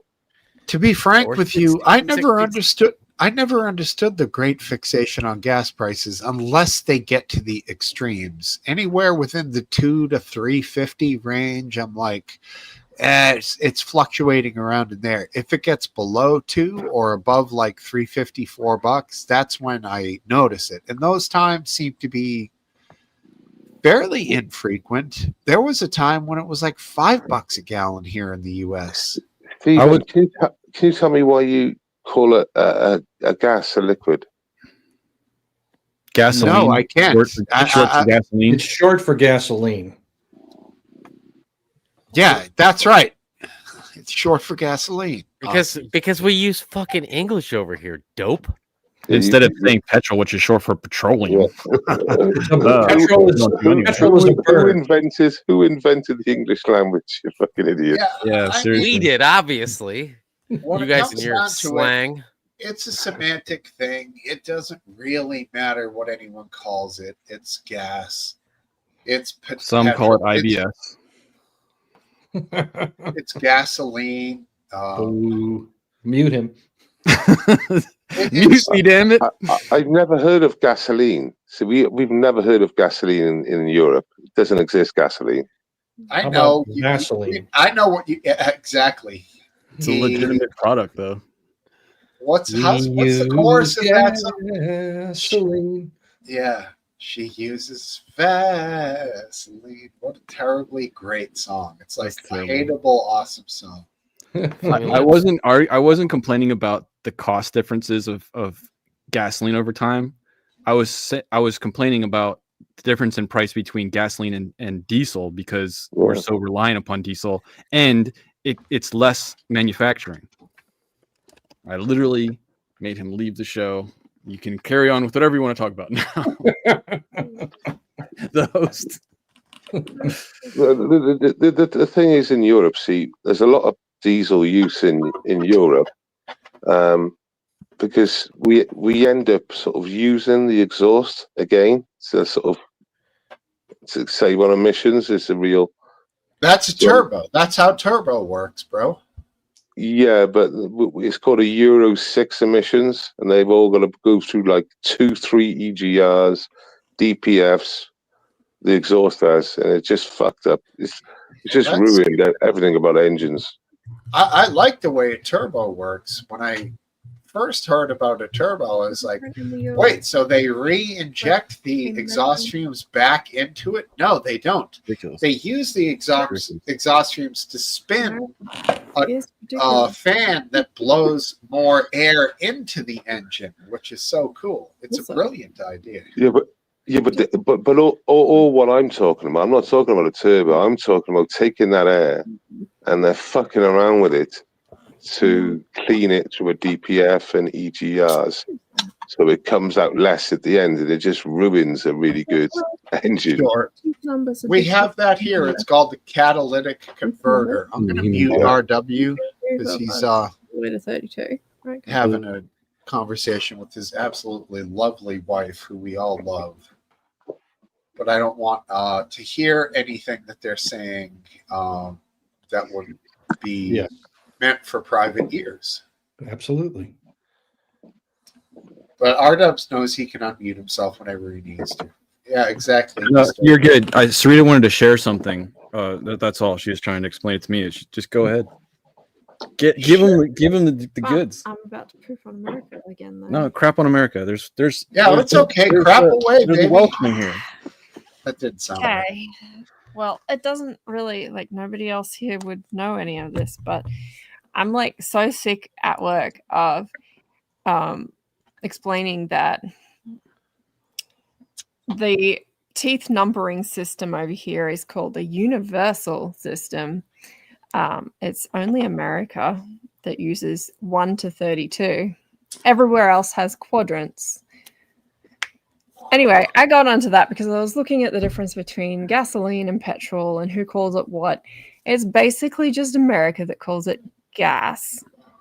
But didn't we create it? Only one country does it right. That's what you're saying. Anyway, so I'm like, I don't know. It's annoying because America has decided that their teeth numbering system is universal. It's only in America. Everywhere else uses the standard numbering. And it really gets me because everyone at work is just like, but it's universal. And I'm just like, no, it's American. Well, we don't know what the whole universe uses. We don't know what they do on Mars. Well, do they even have teeth? Apparently. Or America thinks it's the universe. An even stranger place than Mars is Australia. We don't know what they do there. Well, I mean, now in the cannabis world, really good stinky weed is called gas. So like we'll pretty much call whatever the hell we want anything. So it's like there's no rhyme or reason to anything here. Freedom of speech is a great cost. And yeah, but you're right. Applying the universal tag to something that is purely in intercountry only, it's in medical. You would think that would be frowned upon. You would think that things like that should be literally universal instead of right. Sure, weed, who cares? Or if it's something like, I don't know, fucking performance engines, sure, it could be American engines, you could call it. But with medical, you would think the international medical, like, body would have some sort of say on that. But Eastwood's got it. He did. The UK made most useful, amazing things that we use today. And you should all follow suit, Well, we're the best. Well, no, it's all this left-hand drive bollocks. What? Why all that left-hand drive bollocks? Just follow the OGs. You're the only one. Are you talking about like Galileo? Like where are we going with this? No other country. The drivers is on the left side of the car in America and on the right side in the UK and Australia and New Zealand. And then How about some- Ireland? They're not allowed to have No, cars. Ireland is normal, just like us. The rest of the world's like us. Yeah, so basically, One of us. British colonies will be on the right. We drive on the left, and you lot on the other side. So It's So- strange that happened. I don't know how that happened. So wait, does Wales drive the same as England? yeah, Yes. Yeah, okay. But like Not France, really. Europe, France, Spain, Germany, all do.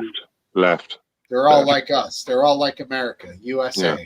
I mean, if vehicles started in the United States, then we started the standard, and it's not like No. the engine block or anything was different, so they had to switch it out. They were probably It's kinda developed on the right. simultaneously all over the world. In America? As in, like, you guys switched. Okay. I just Googled it. We upgraded the system, and the rest of the world doesn't like it. Downgraded. Well, no, I mean Japan's right as well. See, and like I said, lots of African countries are right, but that's because they're British colonies. But the majority of their vehicles, they have to convert and sell to us. Ha ha! No, they don't convert them. What? What are you on about convert them? That Well, doesn't happen. if their designs are for their own country, it would be converted to be left-hand drive, wouldn't it? Well, cars that you don't, very rarely will be a lefty and turn a righty, or be a righty and turn a lefty. That just doesn't happen, I mean, I've driven a left-hand drive car for many years. I used to It's get in the pretty wrong. easy once you're on the road. I used to get in the wrong seat of my camper. Yes, I used to get in the wrong seat and have to like scurry across to the other side. That used to happen I've been quite there. often. Been Quite there. often. It's not hard to actually switch out to shift and all that with your other hand. No. But if What? you're What? if you're Wait, backing up, wait. you keep looking out the wrong side of the seat. Oh, okay. RW, you're not saying it's hard to change a vehicle. It's incredibly challenging to change that. I was picking on the concept of Japan manufacturing a lot of the vehicles we buy, and they would have Yes. designed that vehicle most likely for themselves, Sure. and then sell a bunch to the United States that they would have to convert, even if it's at the factory model level, to left-hand drive. Even at the factory level, once the vehicle is built, to switch it to the other side drive. Right. I'm not insane. arguing that at all. I'm not. I It's insane. agree. Just do what the It's almost more efficient to just build more from the other side, like from scratch. I mean, I've known guys who've done some of these weird, crazy things, like switching the drive side. It's just nuts. Like making something a convertible that wasn't to start with. That's an insane shot. Yeah. People will do it. You're fucking nuts. Because the people don't realise that a lot of the strength goes in the doors on a convertible and a different type of chassis completely to the hard top, and people just think, you can convert it. There are people out there who think you can convert them, can you, and turn them into a soft top, or it's like no. I'm taking off, dudes. I'm going to watch some Breaking Bad with the boy. I was just going to ask you, Aphid, have you ever been a part of converting a automatic to a standard? No. That's hard as hell, dude. Lot of transmissions, but never that That's a tough one. All right, buddy. Hey, enjoy your night, my friend. I will. See you guys All later. right. Always good to see you. Be well. Peace, brother. Have a Peace. great week. I've seen like Matt Armstrong and the likes changing Ferraris from automatic to manual, and it's not hard. It's not hard. It is hard. Hey, Greg Topple, jump on here, brother. I can see why it is hard in like a lot of cases, but there's an adapter you buy literally on the Ferrari, and it's not. They've got Hey, look who it is. Scum TV. What up, Hey dog? guys, what's up? What time is it? Congratulations on Toronto. The Blue Jays winning their game just ended like 2 minutes ago. They lost. Well, they're still doing pretty well. Wait, they lost, but you're congratulating him? They won yesterday. Yeah, we won yesterday and we just lost today. So what's the breakdown of games to games? 1-1? 1-1. Yeah. Who's your guy on Toronto? Who's your player? Probably Springer. Springer. All right. I have no idea who he is. To BH, but I like him. All right, let's ask you, Scum. What's your favorite? Your not favorite. What's your focus? Your biggest worry of stuff happening right now? What's the one thing that you're focused on? My country's being taken over by people from India. Ooh. Local and that should be my biggest focus. Did you guys hear what happened with the whole Ronald Reagan commercial and stuff? Yes. Yeah. I'm sorry that you hear what happened today about that? Yeah. Sorry that Trump is such a pussy. Yeah, that was kind of the theme of my problem earlier. The international aspect of that, and yeah, it sucks. Oh yeah, like our premier of like our province that I live in, like made this commercial for $75 million using Reagan's speech, but it's chopped up or something, and then like he got pissed off and raised the tariffs because he wouldn't pull it because Trump's like, pull it now, and he's like, no, we're gonna play it for the World Series, and then he slapped us with 10% more tariffs on everything today. So 10% tariffs. I'm not even. I kind of doubt that Trump even has the legal authority to do that here in the United States. So it's all pretty annoying to me. Yeah, I mean, I don't know where the wisdom is, and what's his name? The Ford guy, Doug Ford. His brother was Rob Ford, the famous Canadian or the famous Toronto. Remember? Right. Crackhead, fat guy, looked like Chris Farley. Best mayor we ever had. I don't know what the wisdom was in this guy doing this. I mean, granted, Trump is president, but he's unstable in a time of international, discord here where people are having disagreements, things are problematic. Maybe it wasn't the smartest thing to put out there. Well, it probably, it seems pointless to antagonize Trump, but it probably plays well locally. Good politics in Canada. Temporarily. Yeah. It's a tough thing to gauge. What do you think, Scum? Do you think he should have put it out, said fuck the world, or is it more like, think about this before you put it out? What's your thoughts, man? I don't really know, man. It's tough to say. Like, we just voted in a liberal. We just voted in a new liberal again, and the guy promised to have all the tariffs with Trump dropped by July. That was his whole campaign. I'm the guy to take this guy on and get the tariffs dropped, and he didn't because he doesn't give a shit. But this guy here, he's kind of like battles because he's in charge of the biggest economy and the most population in Canada, which is where I live, right? So he's kind of like, he's almost like our Trump like he's this guy who's all full of himself and I think he's a tough guy, and so I guess he was pissed off the liberal leader of the the federal party that runs our country wasn't living up to his end of the bargain that people voted him in for a few months back, and so he's trying to take initiative, I guess, to go after Trump. Like, I have no problem with it personally. Like, I don't give a shit if it ends up hurting our economy or whatever. The world's fucked here. Like, and this guy's a lunatic and Doug Ford's a criminal. So, I mean, what is it really? They're both criminals. Like, what does it really matter, So Sure, have what, fun with it. Piss off Trump. Anything that pisses off Trump's pretty funny to me. I don't give a fuck, right? And if it ends up hurting, oh well, nothing I can do about it. It wasn't my idea.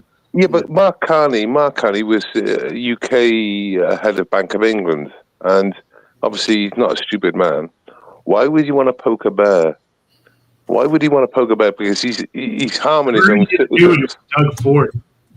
Because he knows he can't win that fight. He's not, and he's going to harm his own citizens. So I find it quite weird why you want to poke someone like Trump.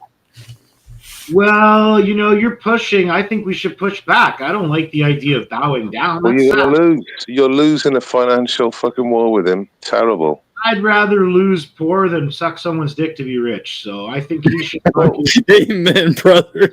So I think that, you know what? I think that when he sat there and that last time they met in Washington a few weeks back and Trump and him were on camera and Trump's dissing transgenders and he has a transgender child, our prime minister, that was, and he just sat there with his tail between his legs. there and took it, man.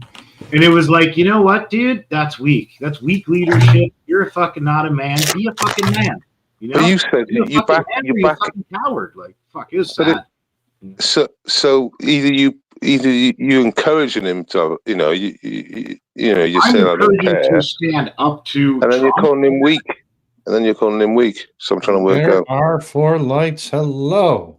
Well, you're not talking about the same guy, Based. I'm talking about the Premier of Ontario, the guy, the governor of our Okay. state here. Solid. He's the one who made this commercial that's pissed off Trump the last week or two. So he put $75 million of our tax dollars into this commercial. It wasn't our prime minister. It wasn't Carney. Carney didn't do it. It was. Hey, can I give you my opinion The about largest economy and the most populated place in Canada. We're the Mecca. Basically speaks for Canada to a degree. He was the one who's poking the bear, right? Yeah. So I mean, maybe you heard that wrong. I don't know. Yeah, sorry, man. Yeah. To be But truthful, yeah, it's a dangerous. You're playing dangerous games. I mean, it's obvious you're messing with a lunatic, and this guy's not the kind of guy you should mess with. Yeah, I understand that, but I also don't think we should just let him insult us and not do anything. We should stand our ground. you said he had a transgender child. Not Doug Ford. Mark Carney does. Yes. But that is something that really doesn't exist because a child can't really make decisions for themselves. I mean, You froze him with that question. Yeah, to be honest, how do you respond to that, scum? Steve, I'm confused on what statement he's trying to make. Though, I'll say it. Our prime minister has a child that identifies as transgender. That's not possible. There's no such thing. There's no such thing. Full stop. I mean, is that a semantic argument? Like, No, it's not possible because a child can't make any decisions for themselves. They can't say anything because they're under a parent's control. That's why when a child fucks up, the parent gets prosecuted. I remember being a child, and I could say things for myself, and even disagree with my parents. But you would still be charged as a juvenile unless you killed somebody. You want to hear something interesting about where I live? One of the last times I went to the hospital, I was registering in. I had to go for surgery, and she says, "What do you identify as?" I said, "What do you mean?" So the same thing the computer says that I've been my whole life. Like, take my card here. And she's like, "Well, you have to identify as something." I said, "No, I don't." And then she points at this fucking graph beside me on a window, and it's a circle with he, they, she, them. She goes, you have to pick one of these. I changed my mind. I don't want to have anyone cut me with a knife here. And I looked at her and I said, "Listen, I'm not contributing to your little demented graph there and picking one of these things. Whatever I was in the computer before is what I still am, and just leave it at that. I'm not saying one of these pronouns, no." And I got in a fight with them, and that's how crazy it is here, right? So, see, there's the difference between having free healthcare and all that stuff. Eventually, it's just them having control over a big part of their life. It's never free. It's never free. Because you have to get your healthcare, right? Your name anti really describes your personality in many ways. If anybody pushes you, you will push back. It doesn't matter where they're pushing you. Yeah, that's because I'm pretty pissed off these days about how the narrative where I live has been praise the beta and turning our society into like this pathetic, weak little, thing that it's become. And it's sad, And now we're all submitted. It's pretty bad. Maybe I misread your comment before as the opposite of what it seemed to be. I don't think he was expressing a view on the reality of transgenderness. His point was that Mark Carney believes that he has a transgender child, and he didn't push back when Trump started dissing Belittling. transgender. So he's kind of ballless in that regard. Ah, interesting. Yeah, Okay. because he sat there and let a guy talk shit about his own child. Right. In front of him. Okay, yeah, I Side by didn't side really in read it real from life. that In a perspective. real meeting That's- on TV, That's interesting. I missed that perspective. I apologize. I've had some tequila. Would you let It's someone talk weird. shit about your kid in front of you? I wouldn't. So I guess that's the difference between whether you would do Exactly. that or you wouldn't, and that's two different kinds of males. Honestly, I think Trump would have respected if he had pushback. Yeah, he would. No, I don't think so. No, I think he he would would. have. Yeah. I think he I don't know what he would have done. Maybe he would have dissed trans harder. I don't know. But if we break it down to nuts and bolts, the biological reality, there is no such thing as a transgender child. Yeah, but I Like, agree with You you. live in a place where the but government last pays for dance, surgeries for last 12-year-olds to have their tits cut off. Well, then you're like supporting a government that supports child mutilation. Well, that's another thing. Let's not go there just right yet. That's kind of an extreme level of conversation. Well, it's just Well, last reality. dance, It's not extreme. last It's dance. biological That's not reality. extreme. In Canada, it's fucking crazy. That's what it's like Yeah, now. Okay, fine. and Tax dollars Auntie, go towards 12-year-olds having their tits cut off because that's what my liberal government wants. Auntie, can you tell everyone about the enriching environment you're receiving from your guests that you've received recently from Asia? How is the enriching environment for you? Oh, there are 4 lights. Join in. What do you mean? What do you mean? Are you talking about like the Indian invasion? Well, I'm from the UK, as you might have guessed by my name. Talking about immigrants. Yeah, we have it's very enriching, the environment around us. What's it like in Canada? How enriched are you by the cultural differences? Let me clarify. Toronto My has over friend here is 200 cultures, like multicultural, Wales. super multicultural place. I call Toronto like the blueprint for global enslavement because it's like a little test dummy city for globalism, right? So they put It's a everybody failing all over model. the world here, see how they mingle, try to control them, And we have a problem with a bunch of our government in the last 10 years has let in like 6 million Indians. And they've given them all this money and gave them a better life. They love Canada, so they all vote for them. So they kind of bring these people in to keep themselves in power, right? So they got the woke people. on Yeah, their but side, how is it? How is it? and all how the is other it for people are screwed. We're like outnumbered. Auntie, how is it? How is it for the native people of Canada? How is everything going with the cultural differences? The native, as in the indigenous, or like the colonized? Well, I'm on about you.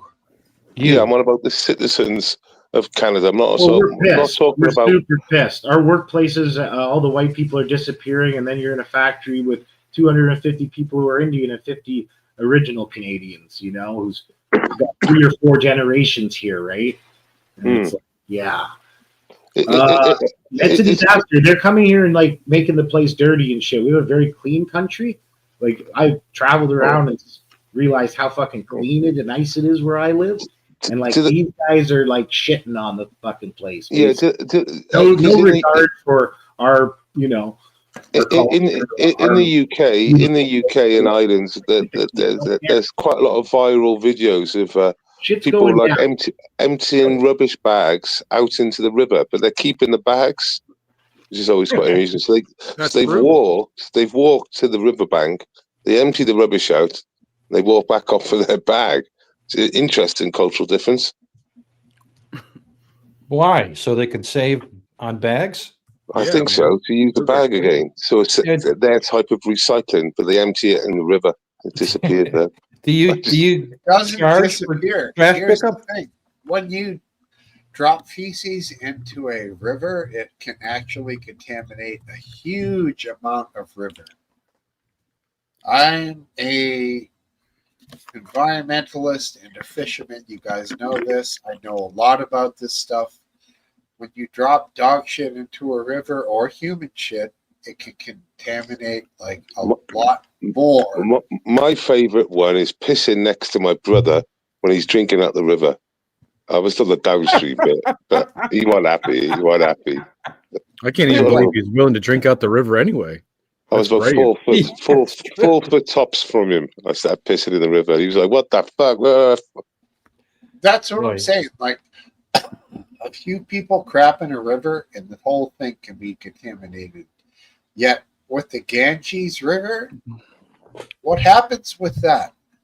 It's already at saturation levels. Yeah, I mean, does anyone know what I'm happens? serious. I'm serious. You're laughing. It's basically a brownie. It's disgusting, dude. It's a huge, long brownie. Oh, man.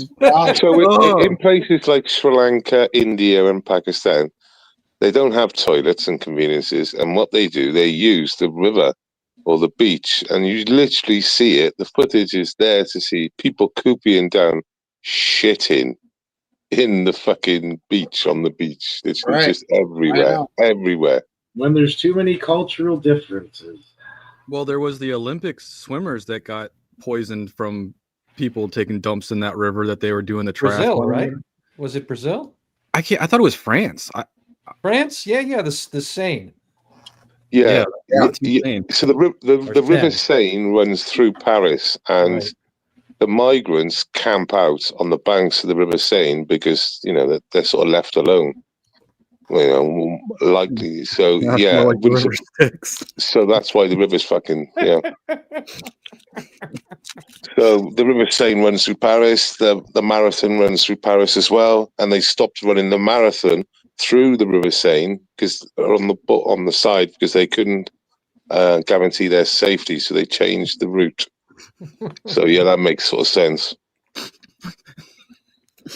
Wow. Because it's full of cultural differences on the river blank. It's just literally here in the U.S. we've had pollution, just industrial pollution, that has destroyed many a river. I think the Detroit River, if I'm not mistaken, many years ago, maybe 50, actually caught on fire.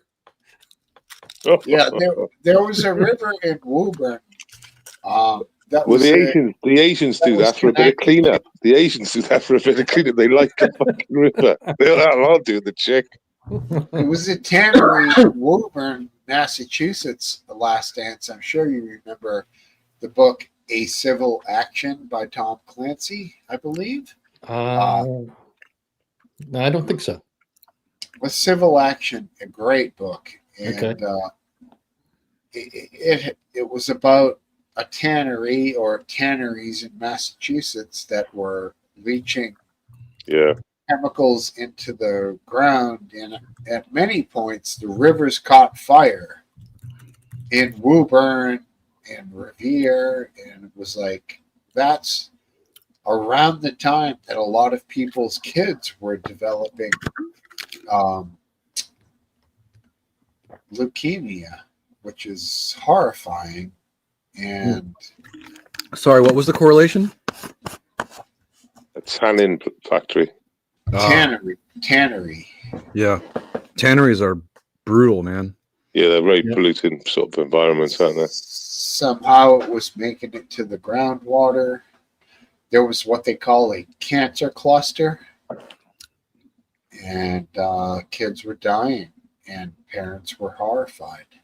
I'm pretty sure that tanneries of old and even tanneries now use feces or urea to tan in the tanning process. So anyone that's downwind from a tannery is definitely knows what that smell is. Or also you miss an RW brain matter. What? I am missing brain matter. Well, the brain matter of the animal is one of the finest tanning things. It has that tanning aspect to it. You always put the brains in, so that adds a lot of that's problematic. You never heard Leather that? is as smarter than I've never my tanned leather. personally. No, I've never known that. Okay, so I'm going to bring up is it Flint, Michigan? Yes. Okay, Flint, Michigan. Now, I've listened to this story about Flint, Michigan's water for most will be over a fucking decade that I know of. Mm-hmm. I've known about this like controversy in Flint, Michigan, and it's to my knowledge, it's still not sorted out. There's still people waiting for their checks, so that's why they still live there. So yeah, fill me in then, chaps, Water to this because day. I mean, it shouldn't be like this anywhere in America, should it? By that Michael Moore douchebag. Yeah. I don't remember all the details, but Flint, like many old cities, has old pipes that have lead in them, and things were stable. But I guess they decided they added some chemical to the water. I don't know if it was chlorine or something else, but it had the effect of causing lead to come out of the pipes and into the water. It had nothing to do with back flushing a system incorrectly or anything like that. You could be right. I'm not sure. No, it didn't have to do with that. I know what it had to do with. But why is it continually a problem? Why can't they just? I mean, it shouldn't be like this, surely. And Well, rip everything out of the ground and start over. It's probably $1 billion to dig up all the pipes and replace them, but you got to do it, right? Yeah, you got to stop sending leaded water into people's homes. Yeah, I mean, central governments must take control of that and just say, well, if, for example, we can. This is a bit of a shithole, isn't it? This place, Flint. Full stop. Well, it is because the auto industry contracted, 40 years ago severely. Yeah, it's not Newport, Connecticut, that's for sure. It's not horrible, but it's rough. Is Newport where the aquarium is? I mean, it's when central government, that's what central government's for, and they just step in and just fucking take over that and deal with it as best they can. What the central government did is cover it up. Yeah. In a criminal action. They prefer lighting it on fire to cover it up. You can't. That doesn't work with lead. Always fireworks. Why did you say Newport? Because when I only went there once to get to the aquarium, and everything was under construction. Everything. Throw fruit at yourself there, Ford Lights. Well, because Newport is commonly recognized as a very wealthy place. Well, they're definitely spending their tax money to rework all the roads and infrastructure under the roads. It makes it so you crawl through that town, though. I don't really know. I haven't been there in years. It's just a thing we say here in Massachusetts. Okay. Well, I didn't like it. If you don't know where you're going, you're going to make a mistake because you have a split second to decide if you're going to be all the way on the left or all the way on the right. It's just common. What do they call it? Just hyperbole, or no, that's not the right word, but it's just a common reference here. All good, man. All good. Yeah, and we were saying earlier on about, like I said, the cruise control. That all vehicles will have that sort of option, really, where a lot of it will already be in place. Just got to ask the question on, and you might find out you can get your add-on for a very. I paid £15 for the Stork. That's what I paid. I haven't. I usually only ever use it if I'm going very long distances. Oh yeah, but I get any option near enough. You know what I mean? Mm-hmm. I wouldn't say AC, but like other stuff, electrical self-driving. Yeah, automatic wing mirrors, much probably, and shit like that might all be included. Just switch it on. Do you think self-driving is going to be the way of the future, or is that going to be stripped back, or what is going on there? Well, you have like that adaptive cruise control, which is clearly. Well, you're on about robot, yeah. Yeah, no, literally self-driving. There's literal self-driving vehicles. Oh, All right, everybody. Oh, you know what that means? I think you're done. We winding it down. All right, good. I was just going to suggest that for myself. All right, perfect timing. Everybody hit the road. All right. Yeah. Thank you for hosting, Smoke Steve. And Hey, RW, I'm not leaving the internet. I'm just leaving the pub. No, that's And have cool. a I'm great happy to skip over to Scums and chill for a bit. Good night, everyone. Oh yeah. Nice one. Night, guys. Thanks for having me, Steve. Good to All see right, everybody. we'll see you. See you guys. See See you. you. Hey! You know what? This guy right down here below me in blue, he's going to be starting a pub, and its name is going to be Wasn't me. and Scum TV. Go find him. Do your best. All right, everybody. Good night. If you're still here, I love you.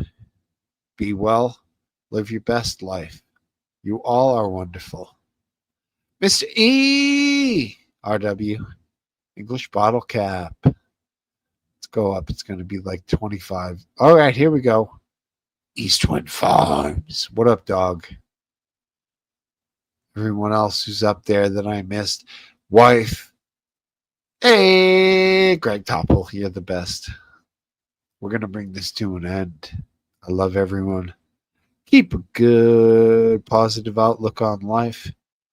And head on over to Scum TV, Anticorp, live stream. He's the best. Good night.